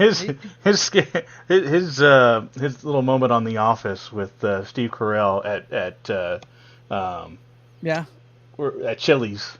Okay, is one of the most iconic moments. Is it really in The Office? He's funny. I mean, he's a good role player. Him and Steve Carell were really good together in that one episode. Yeah. Let's see. I can imagine. I'm sorting about 40 years or they're talking about moving. Yeah. Okay, I got you. But anyway, yeah, he's funny. But I'd call him a role player. This is another one, Bobby. Dude, that was after everybody left. That was good. Mm-hmm. In the 90s. But he's a decent role player. I think he was good. Jimmy Fallon, we all know what's happened to that guy. He's on your TV 4 nights a week now. You know, Jimmy Fallon, he's a pretty funny guy. He's all right, but he's no Eddie Murphy. You know what I mean? But he's good. I don't know who that pronounce is. Her name. Cicely. I don't know who that is. Cicely Strong. I don't know who she is. That must have been when I'm guessing. I don't know if that's how you actually pronounce it. Lorraine Newman. Now she's like Garrett Morris. She didn't see a big boost, but everybody knows her name from being one of the originals. She was one of the original Not Ready for Primetime players, and she was on the very first episode of Saturday Night Live. And she's a great role player. Anna Gastry, 90s. Don't even know that. She's from the late 90s one. Okay, all right. Yeah. And some of that's hit or miss. The 90s. Yeah, some of it was hit or miss. Yep. Mm-hmm. Seth Meyers, he's been a solid guy ever since he was on that show. Yeah. Some of these guys were stand-up comedians before they were even on this show. Yeah. You're going to see some names on here that are just going to make you go, "What? They were on Saturday Night Live?" My Like man, Chris Rock, for instance. Yeah, one of the greatest stand-up comedians of all time. He doesn't. I think his spot on this list is about right. But he's a better stand-up comedian than he ever was on this show. Oh yeah, dude! I've been to a stand-up show. They're awesome. Yeah, they're fantastic stuff. David Spade. Now this is one of the most underrated dudes I think I've ever should seen. have been way lower. I think that if our man Chris Farley doesn't pass away, this guy's career is a lot bigger because they loved being around each other. And they made two of arguably the funniest movies ever made. Dude. Yeah, Tommy Boy is just like... Yeah, Tommy Boy's fantastic. And Black Sheep's pretty good too. Well, Tommy Boy, Black Sheep is kind of like Tommy Boy version 2, kind of. But just in a different situation. Right. Like... wasn't the second and third generation of Saturday Night Live basically buying the highest comedians? Yeah, they were getting a lot of stand-up guys to be on that show after that. Yeah. But this guy already was a name before he was even on Saturday Night Live. Yeah, he was. Billy Crystal was on that show for a little while there in the 80s. And, oh, my God, you look marvelous. He was that guy, man. He was fantastic. I love Billy Crystal. I can watch him all day. And I don't care what anybody says. He is the. I was too young to remember Johnny Carson doing the show, but the ones that I remember, he's the best host of the Oscars they ever had in my lifetime. I've been alive for the Johnny Carson ones, but I didn't really see him do it. I'm sure he was great at it, but Billy was really good at it. Anyway, let's move on. That was when SNL started to suck. Don't really know who this guy is. With him. Yeah, that's when it started to go downhill. Apparently, he co-created Portlandia, if you know that show. Which is like a really weird show. Yeah. We got Vanessa Bayer. I don't even know who that is. Don't really know. Jason... Oh God! Sudeikis. I wish I could pronounce Sudeikis or something like that. Sudeikis. I don't know who he is, but the next guy, everybody knows who that is, right there. Adam should have been lower. You mean higher? We're going up. On you know what I mean? Yeah. Adam should have at least been in the top 20. Yeah, he should have been top 20. The way the songs he sang on that fucking show were too fucking funny. They really were. Went on to a great movie career, and he's another stand-up comedian that did it. Martin Short, what can you say? Chevy Chase is a great physical comedian, but so is this guy. He did some great characters on that show. He really did. Martin Short. My favorite movie of his is Captain Ron. Captain Ron. See, I liked. Isn't he with Dennis Quaid in Interspace? Isn't that Martin Short? Yes, he is. It is. Yeah, I love Interspace, dude. That it's a comedy based on Fantastic Voyage with Dennis Quaid and him in it, and it's fantastic, man. It's really good. Dennis Miller, this guy right here. Now, I don't knock. Did you ever watch any of the Monday Night Football with him on it? He wasn't on it very long at all. No. Did you ever watch that? I think Knock would. I don't know how Knock would take it. Well, this is the deal. This guy's one of the funniest comedians of all time. I love his stand-up, but he's very cerebral. He's high IQ comedy. Okay, and his. I still think it's between him and Norm Macdonald for the best Weekend Update anchor ever. Okay, I like Dennis. I like Dennis's humor. I think he was great. But he was on Monday Night Football, and they got rid of him after, I think it was one season he was on. Might have been two. I think it was two. But basically what they said was the rednecks that watched football didn't understand his jokes. Yeah, because he would tell these highbrow jokes, and it would just in the middle of the football game. Even the guy that was announcing next to him, they're like, just quiet and like. Right. Let's see. Dennis Miller was a... Bordello of Blood Bordello of Blood. He might have been. I don't know that movie very well. Oh, it's really funny. Vince says Interspace, great movie. Dennis Miller, Monday Night Football was bad. Yeah, okay. See, some people didn't get it. I love Dennis Miller. So Soul Assassin's a redneck. Got it. Okay. No. He didn't get it. He didn't get it. You just didn't get it, Soul. You just didn't understand it. You incel. Hey, if that's the case, I'm a redneck too. Half his jokes were so bad. Then we've got Daryl Hammond. His portrayal of Sean Connery on that show in Jeopardy is classic. That was awesome. Iconic. Yeah. I'll give him that. Yeah, for sure. Jane Curtin, another one of the original members. Once again, not 20. As famous as some of the rest of them, but Jane definitely had a career after this in movies and stuff. But she was one of the originals, and everybody will remember the line, "Jane, you ignorant slut." Yeah, that's Dan Aykroyd. When they do the point-counterpoint thing, yeah. Every once in a while, he would say ignorant bitch or some shit like that, too. Like, but her popping her fucking shirt open, man. Yeah. Wow. Every teenager in the world went, I gotta watch this show more. Yeah. But, yeah. Then we got Chevy Chase really? at 25? Come on, man. Well, you know why he's at 25? Because everybody hates his guts. He's a narcissist. Now he is, but back then he was fucking hilarious. Yeah, he was funny, but he was still a narcissist asshole, dude. Yeah, he was kind of an asshole back then. Yeah. But he is funny. He's completely one of the funniest dudes ever, man. My favorite movie with him in it's one called Foul Play with him and Goldie Hawn. And another one that's really good really good. And it's both of them again, Goldie Hawn and him, in Seems Like Old Times. With Charles Grodin. It's so damn funny. Wait, you didn't like his Invisible Man movie, Joe? Yeah, it was all right. It was all right, but I like the other two better. Yeah. And one of his other better movies was when he got that toxic. Yeah. I can't remember what that one was called, but it was Strange Vibes or some shit. Yeah, kind of shit like that. But anyway, Norm Macdonald is at 24. What can we say about that dude? He's one of the greatest. Dude, Norm should have been way lower. He should have been in the top 10. He should have been in the top 10. Yeah. Absolutely. Yep. Let's see. Naxar says Chevy Chase is a wretched cocksucker. Fuck that dude. But yes, he was funny. Yeah. True on that. Let's see. Fuck I don't even know who that Maya. Is. Don't even know who that is. Jan Hooks. I do like Jan Hooks, and she's done good stuff outside of Saturday Night Live. She did do some. I completely forgot she was on that show, but yeah, she's there. A.D. Bryant. I don't know who this is how you can tell it's somebody. It's somebody younger. Yeah, that's like Knox age, because they put this chick. That I saw some of her shit. It wasn't. But ahead of Jane Curtin. That's kind of weird. That's not. No. Now Will Fort's decent. He's decent. He was decent. He wasn't all that. You know.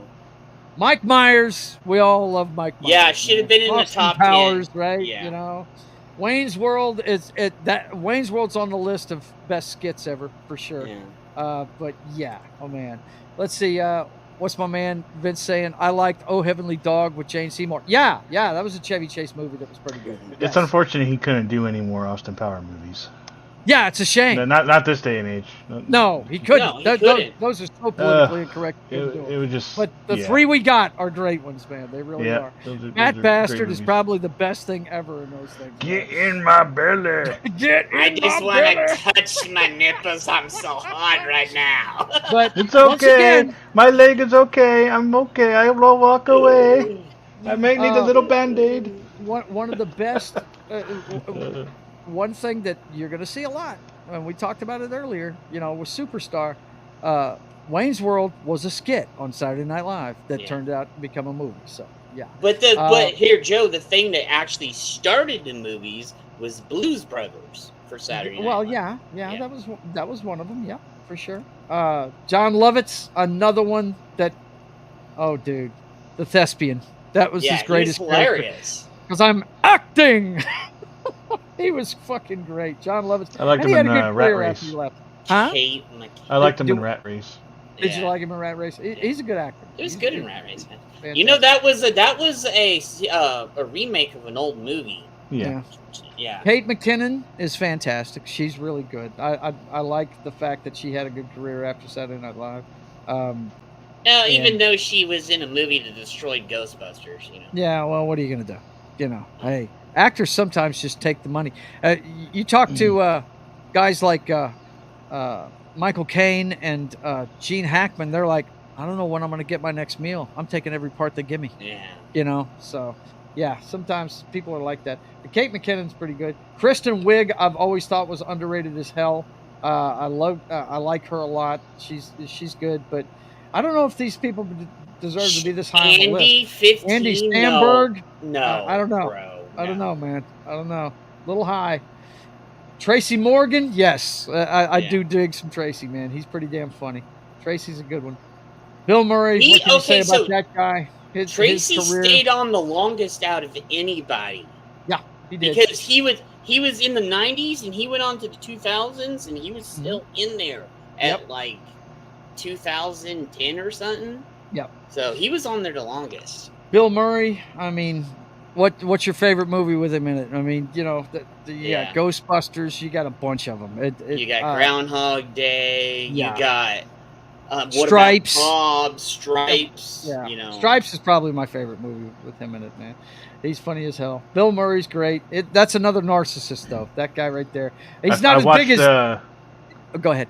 I watched Scrooge for the first time last Christmas. Just a great movie. My favorite take on fucking The Christmas Carol. I think it's awesome. Yeah. So that's blasphemy right there. What? Chris Farley at 12. Yeah, he needs to be a lot higher. He needs to be in top 5. He should be in the top 5. Yeah, he should. There's no way Tina Fey is better than Chris Farley. Chris Farley. What can we say? No. Dude. This became a trend with this show. Comedians who let their addictions, their demons, get them. He was one of them. I would say Farley and Belushi should be 1 and 2. Yeah. Top 5. I don't know about that, but yeah. I actually agree with the number 1. We're talking about who became the most famous off the show. But anyway, you see who he's with, though. Yeah. There's David Spade right there. So, yeah. Dude, Chris Farley, too funny. Great guy. Tina Fey has been good. I like her. She's a lot of fun. If he wouldn't have passed away, they had 3 other movies that were in the works. Oh yeah, I'm sure. In Spain that were going to be hilarious. Come on, man. You kidding me? Yeah, I know. Let's see. Vince says they need some black representation. That's the reason why they've got quite Chris a few. Rock, matter of fact, they've got quite a few on here. Yeah, they Garrett Morris, Chris Rock. There's Keenan No, Thompson. okay, he's better than bro. No. Well, yeah, but he's good. I like Keenan Thompson. Keenan and Peele became a massive. Like they took over for when Dave Chappelle left the Yeah. business, Mhm. and Keenan and Peele took it over that comedy. So Yeah. that he definitely He's fabulous. good. He's good. Amy Poehler, that's Vince. she doesn't That's the even reason need why. to be up here in the top 10. She doesn't Nope. need to be. Nope. I don't agree with that one at all. Bill Hader either. He should not be at number 8. Nope. No. Chris Farley needs to be up here. Dana Carvey, however, the church lady is iconic. I mean, everybody knows the church lady. It's not special. Isn't that special? I wonder who prompted you to do that. Satan? Yeah, great stuff, man. Gilda Radner, Rosanna Dana, doing her friggin' part of the update. Just too damn funny. She was great. She's one of the originals. She's not ready for primetime player. Yeah, Gilda Radner was one of the greats, man. Died early of cancer. She was the first one to pass away at this point. Well, second one. John was the first one, but Gilda Radner was the second one to pass away of cancer. I remember when she died, it sucked. But yeah, Gilda Radner, awesome. Top 5, Dan Aykroyd. That's not hard to argue right there. That his skit doing Dula Childs cutting herself was just too damn fucking funny, man. Holy shit, he was just hilarious, man. I think that one right there is the Bassmaster, where he throws the fucking fish in the plate. Oh my god, he was funny as hell. Dan Aykroyd, I mean, which one of those movies is your favorite, man? I mean, he made one with Chevy Chase called Spies Like Us. Yeah. That is just fucking hilarious, man. But I mean, he's been in so many iconic movies. Yeah. What you gonna do? Let's see. Reason why Tracy stayed on so long. Yeah. The Master of Disguise was an agony. No doubt. John Belushi's number 4. I'd bump him. I think number 1. I think they got correct. Number 2 and 3 should be this guy and Chris Farley, if you ask me. But that's just my opinion of it. John Belushi is. We've never talked about Saturday Night Live, but this guy was a hero of mine growing up, and when he died, it crushed me. And Belushi, I read Belushi passed away. I bought the cocaine's a hell of a drug, bro. I know, man. The poor guy, he succumbed to his demons. But I encourage everybody to read the book Wired that Bob Woodward wrote about his life. The guy knew he had a problem and just could not fucking stop. Addiction's a bitch, guys. I hate it for anybody that's addicted to something. Dude, even when they were in the middle of filming Blues Brothers, he was high half the time, and then he got hurt. Yeah. And then when he got hurt, he just added more cocaine so he wouldn't feel just hurt. Keep going. Yeah. That's the reason why, man. Yep. It's crazy. Phil Hartman. I agree with Phil. Phil needs to be in the top 5, I think. Yeah. But like I said, this should be Belushi and that bunch, Farrell. But Phil Hartman, another one that died young, but due to his crazy woman killing him. Yeah. It's a shame what happened to him. Let this be a lesson. Don't stick your dick in crazy, fellas. Yeah. No shit. Don't do that. Stay away from crazy. Will Ferrell, he should be a lot lower in this list if you ask me. I'm just not a fan of this guy. Now, some people are. No. Of all the people on this list, he is probably, I don't know who's number 1, but he is by far one of the most famous of all the people on this list. He is. Talladega Nights, Ron Burgundy. I'm not a fan. No, so he's definitely number 2. He's definitely high. I would say if this list is based on popularity, he is by far more successful than anybody so far on this list. There are movies I like with him in it. Like I think he's perfectly cast in Talladega Nights. I mean, my God, he's fucking hilarious. Step Brothers. Step Brothers is funny. I finally watched that one recently. It's pretty good. Hey Jed, be honest, a little crazy. It's can true. Be fun, but there is a fine line between fun and run for your life. No doubt. Yeah, soul's true. Number 1 on this list, I think it's absolutely true. It's Eddie Murphy. I don't think you can name a bigger star out of the bunch than this guy. Oh, yeah, I agree with Eddie down there. And but a lot of people forget he was on this show for a little while. He did Rick James. He did Alfalfa. I mean, Mr. Robinson. Mr. Robinson's Neighborhood. Oh my God. Yeah. So let's get into some of the skits, man. Let's get into some of the skits. It's been on for 50 years and created iconic moments. New season brings new skits and challenges for the Saturday Night Live skit titles. From Beavis and Butthead's revival to the unpredictable surprises, Saturday Night Live continues to create hilarious skits that become memorable classics. Well, let's start this list off here. Number 35 is Beavis and Butthead. I saw this just recently, and yeah, it's pretty good. Fucking, of course, you guys know I'm a big fan of that guy right there. The one playing Butthead. Or no, he's playing Beavis, right? Beavis is the blonde. Yeah, Ryan Gosling's one of my favorites. That's one of the better skits they've had on there in a long time. This was in the last year this came on, if I remember correctly. But yeah, that one was pretty good. Jeffrey with Sean Hayes. I don't think I've ever seen this one. Have you seen it, Jed?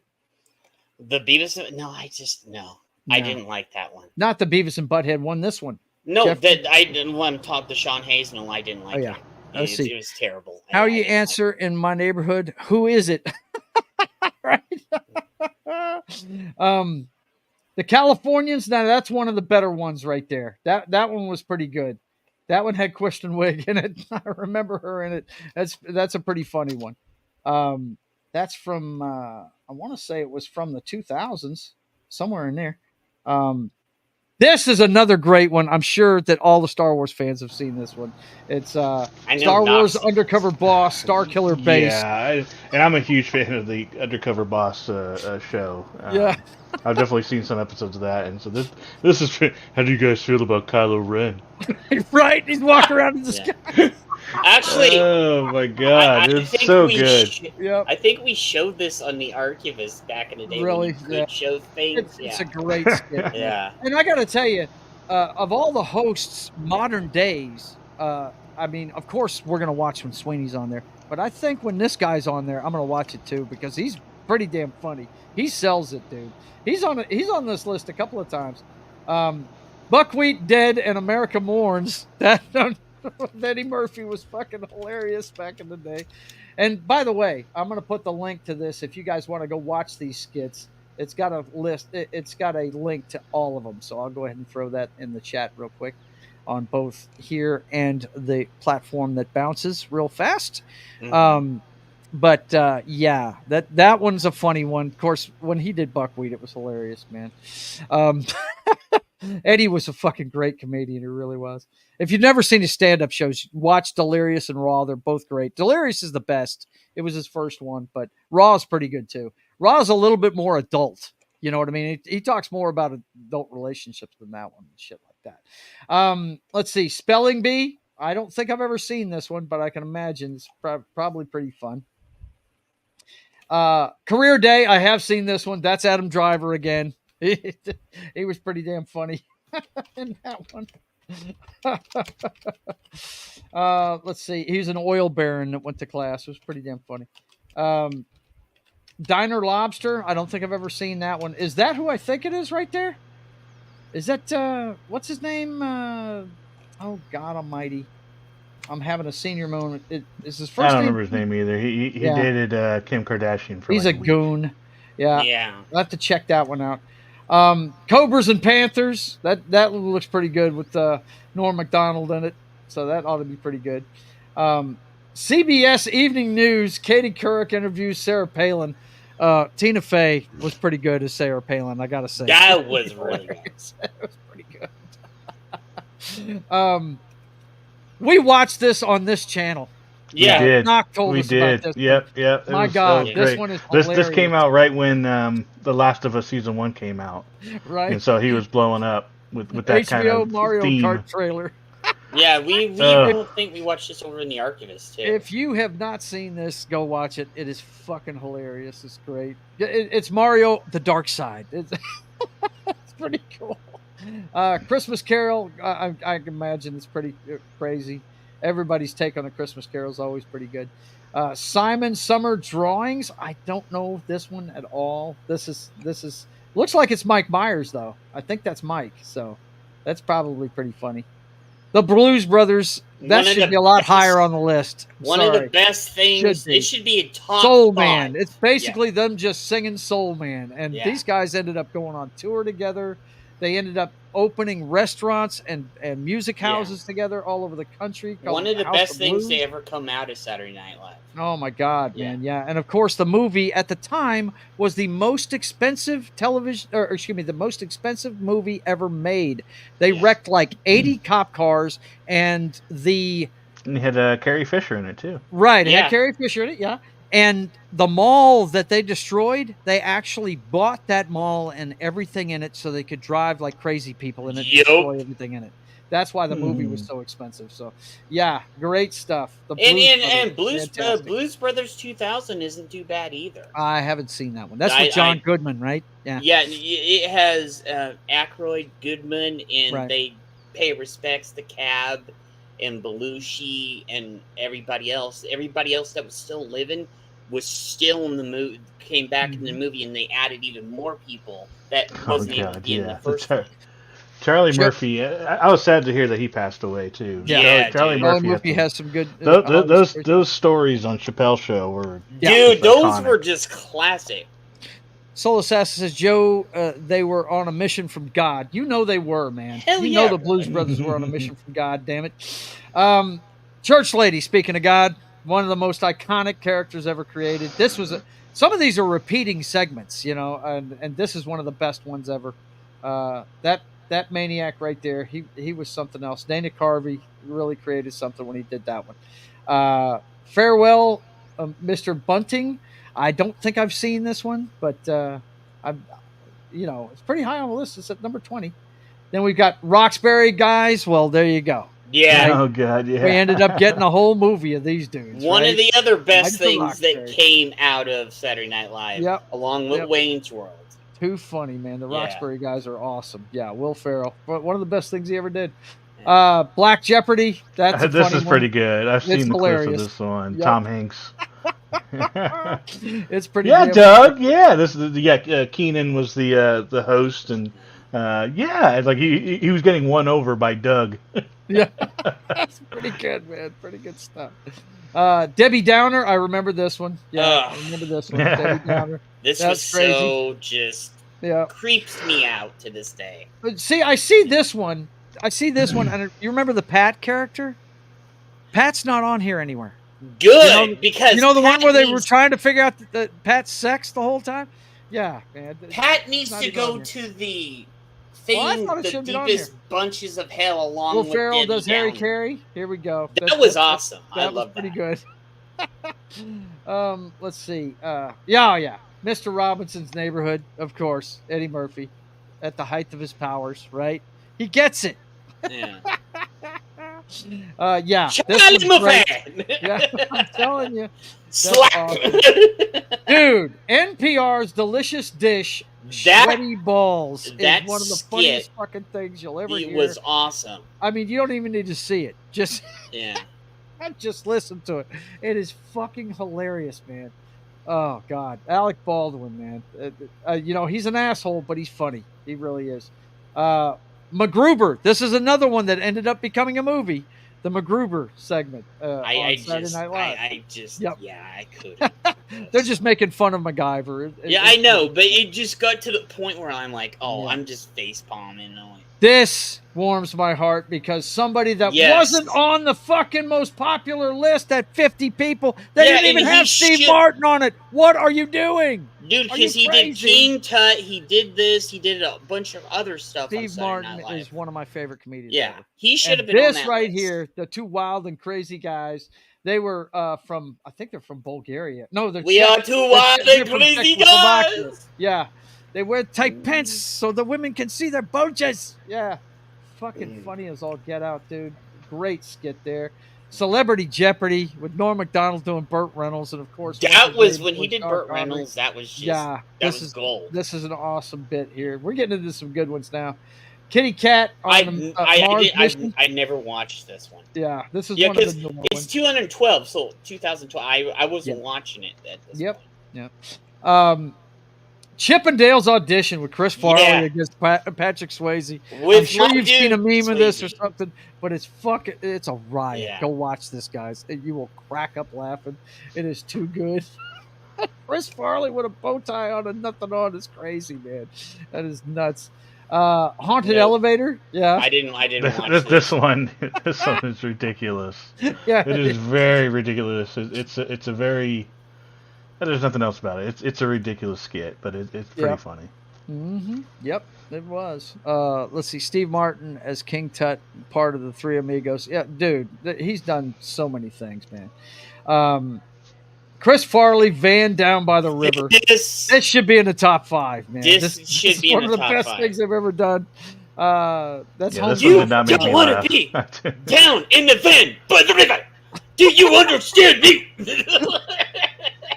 They hire a motivational speaker to come talk to him, man. And then he rips his shirt off and he's like, ah! Yeah, he's takes great. his coat off. Fantastic. Papyrus, I don't think I've seen this one. I didn't see I'll it. have to check it out, but it's number 6. It's one of the newer ones. It's one of I haven't seen any of the new. I stopped watching Saturday Night Live altogether when they went woke. So. Yeah. Well, they may be turning the tables. Natalie Raps, I don't think I've seen this one either. Never saw that one either. So they've got that pretty high. So we'll have to check that out. Any of the Lonely Island digital shorts? Nope, never saw that. I don't know what this is. No. I don't know. Yeah, never saw it. Olympia Cafe is a classic. This is awesome. Cheeseburger. Yep, no doubt. Let's see. Today, a van down by the river is a life goal. Yes. Yeah. Absolutely. And Soul said Chris Farley had no fear with his skits. He did have no fear with his skits. Yeah, he had no fear. Did y'all see the Chris Farley impersonated Newt Gingrich? Pretty funny. No, I didn't see that one. That was hilarious.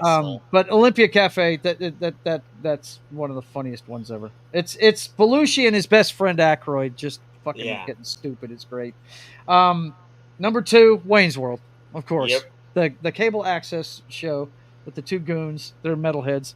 They're basically Beavis and Butthead, only a little bit cooler. You know? Yeah. It's pretty great stuff.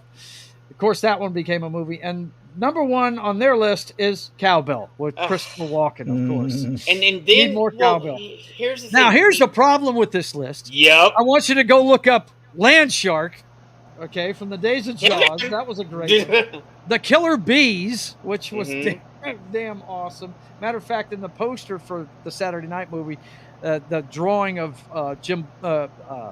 John Belushi he's got the antennas on from how Killer Bees. can you leave out Land Shark and Killer Bees? I understand. And there's probably many more that people love, but like we said, this is made by younger people, so it gives me something to go check out. I'm going to take this list and go check it out. If it's made by younger people, they left one out that they shouldn't have, especially as a football guy. What's that? Peyton Manning's skit is one of the funniest skits ever. Yes. Him beating up kids in a park, basically teaching them how snitches get. Oh yeah, they left out 2 snitches. Breaking into cars and shit. Yeah, breaking into cars, like run, scat. You suck. And Mr. Bill. They left out Come on, Mr. turn Bill, around. too. You suck. You suck. He sends the one kid to the fucking outhouse. He goes, no, get in there. You're standing there a good 5 minutes. Get in there. Yeah. It's too damn funny. That one but made yeah, me I cry. wanted to That was so highlight good. that because Bears. It was definitely this show. You can't do a pop culture show without talking about one of the greatest things in pop culture history, and that is Saturday Night Live. At one point, everybody was tuning in, staying home on a Saturday night to check out Saturday Night Live, and it may be the reason why they invented the DVR.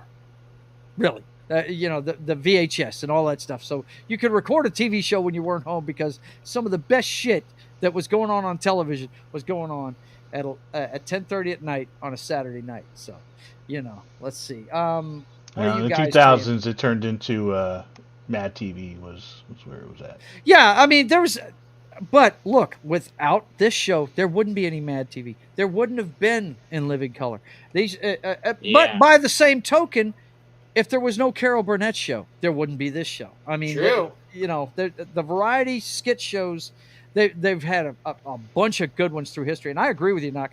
At one time, there was one called Fridays that was on ABC in the 90s. That was the first place I saw Kramer from Seinfeld. He was on that troupe that did that show. But Fridays didn't last long. It didn't last long at all. It was gone. But he was on there. But yeah, Mad TV was fantastic. I mean, one of the funniest bits I've ever seen is the fucking Sopranos on PAX. I thought in Living Color was Stewart is always my top one. Stewart, and then the I forget her name, but he looking like a man. Yeah, he looking like Can a you man. describe him? He looking like a man. Come on. Yeah. I do remember that one. I was doing some odds and ends. He says, for people with short attention spans, yeah, no doubt. No, Stewart was definitely the best one. They didn't put on that skit list was the commercials. One of the funniest things on Saturday Night Live was the commercials they used to do. Look up what's it called? Little Chocolate Donuts. It's the Breakfast of Champions. They were making fun of fucking Wheaties, and they had fucking John Belushi sitting there with a cigarette, and he's pole vaulting and doing the 50-yard dash and winning for America and all this shit. Fat ass, John Belushi. And he says, I logged a lot of miles training for that day and downed a lot of donuts. He's got a sit. It was hilarious. Funny as shit. And in the 90s, they had Big Red, that one where that little sprinkler toy thing, and it just put all that red bullshit. And they left out Mr. Bill in Toonsis, too. In that list, too. Uh-huh. Let's see, Stewart had better moves than Australian breakdancer. You know what's funny about that? Apparently she's pretty good, but really, I guess she purposely didn't do good in that. I don't know. It's kind of weird. Well, I'm going to start keeping an eye on Saturday Night Live a little closer these days because it just, this new movie coming out and it being its 50th anniversary and looking at it again, you never know. We might see the next great comedian come out of that show. You never know. We might. And like, as we said before, the pendulum's swinging back. And it's starting to do it on that show, too. I mean, having people like Sydney Sweeney on there who definitely are not woke and are going to have a good time busting on themselves, that are self-deprecating, it could turn around and be a good thing. You never know. Okay, well, that does it for this week, boys and girls. It's time for us to get out of here. I know Knox got to work. Well, no, you don't have to work tomorrow. Not at all. John never made it tonight, but he said he was going to come in late, but he didn't make it. I hated he wasn't here because I'm sure he'd have some thoughts on this Saturday Night Live. I wish he would have been here. But let me let you know what's going on with the channel. You're watching State of the Atmosphere. We do this every Wednesday night at 5:30 p.m. Central Time. Come check it out. Don't forget, we're going to start this 100 best horror movies of all time next week. So go be back next week at 5:30 p.m. Central. We'll start breaking down Halloween for you. And, of course, we'll have the Sweeney Spot and the pop culture update. So you guys come back and see us next week. And then, of course, Friday, you'll see me sketching The Privateer, working on my comic book, The Story of America's Pirate Patriot, every Friday at 1 p.m. Central Time. And then at 8 p.m. Central Time, the Walking Dead Telltale series is getting wrapped up on Game Night with John. Knock joins him on that show, and so does Jed when he has time. Yeah. And I think they're playing Halo after he's done with this one. So check out the final season. No, wait. Or not Halo, it's Fallout. He's going to be doing Fallout 3 and Fallout Vegas combined in the mod, and it's going to be awesome. So. Okay. Come over there from what he told me, he doesn't have to start a new character for it. So you're going to see some cool shit too. Yeah, you are going to see some. Dude, he has got some cool shit. He's shown me some of it. So you guys look forward to that. He's got to wrap up the Walking Dead Telltale series first. So check it out, 8 p.m. Central Time on Pop Culture Minefields channel. And then we're not going to do it this Saturday, but coming up on a regular basis, we're going to have the MFR Roadhouse at 9 p.m. Central Time on Jed Revenwolf's channel. It's just a bunch of guys getting together and having a good time with today's topics and having a beer and bullshitting. So come check it out. After I get my dentistry done, the Roadhouse will be back. There you go. So it may be a month or so. Well, so I had to go back on the first, but there may be like 1 or 2 Roadhouses this month. There you go. Keep an eye on Twitter and stuff. All right, there you go. And don't forget, it always starts at 9 p.m. Central Time. Yep. Okay. And then Sunday mornings at 10 a.m. Central Time, it's NFL pregame party. Week 5 was this week. It'll be week 6 this time around. It's 2 hours before the kickoff of our early slate of games. So look forward to that every Sunday at 10 a.m. Central Time as we talk football. We talk college and NFL in that game. We give you a breakdown of the college tape. And we're actually thinking about doing an all-college show. But for right now, we're going to keep it on this one. So come check it out at 10 a.m. Central Time on Sundays. And then Monday at 10 a.m. Central Time, we're going to talk about probably one of the greatest action movies you'll ever see, Predator, on Military Monday with Gary and Anima and myself, and hopefully Pope will be there for that one.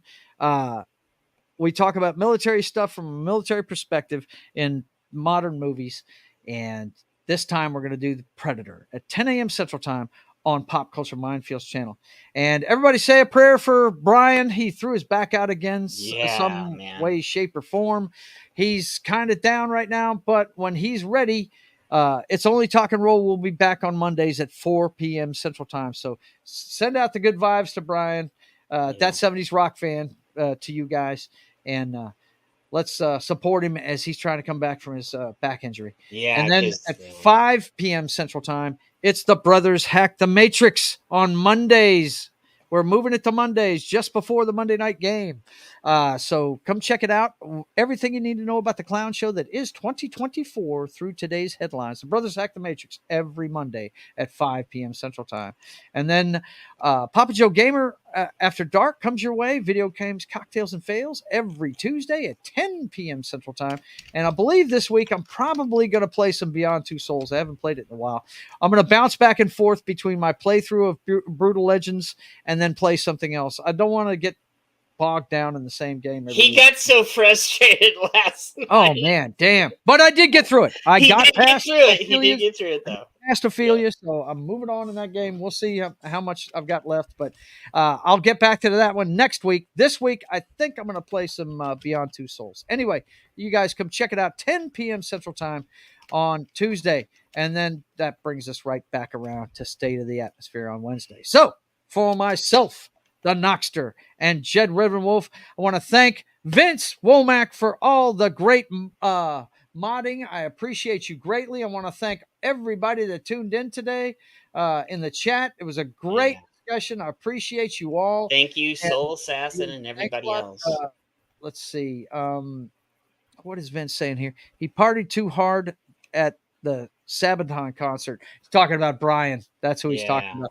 Vince, throw up your spiel, man, because I'm fixing to get out of here, and I don't have it memorized. So throw it up, dude. If you can, he doesn't have it memorized it yet. Yeah, I don't memorize your stuff. You got to get it up there, man. Well, he's so busy putting everybody else's stuff up. He's typing shit out like a madman. Crazy. Here we go.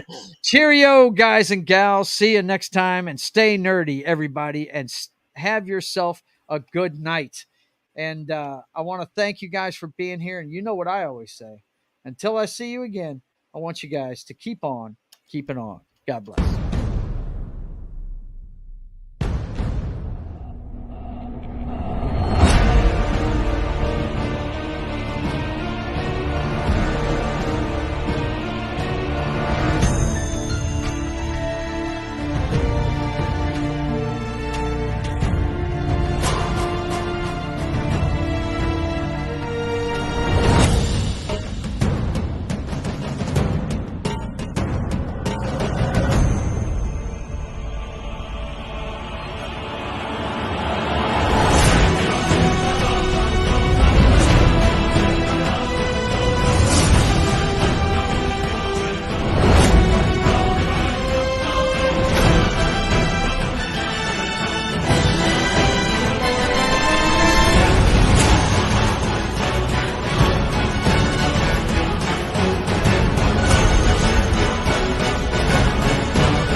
Don't forget, Titty Tuesday never ends. We have it tonight.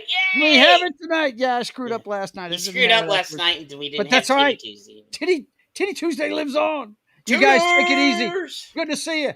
We'll see you next time. Bye.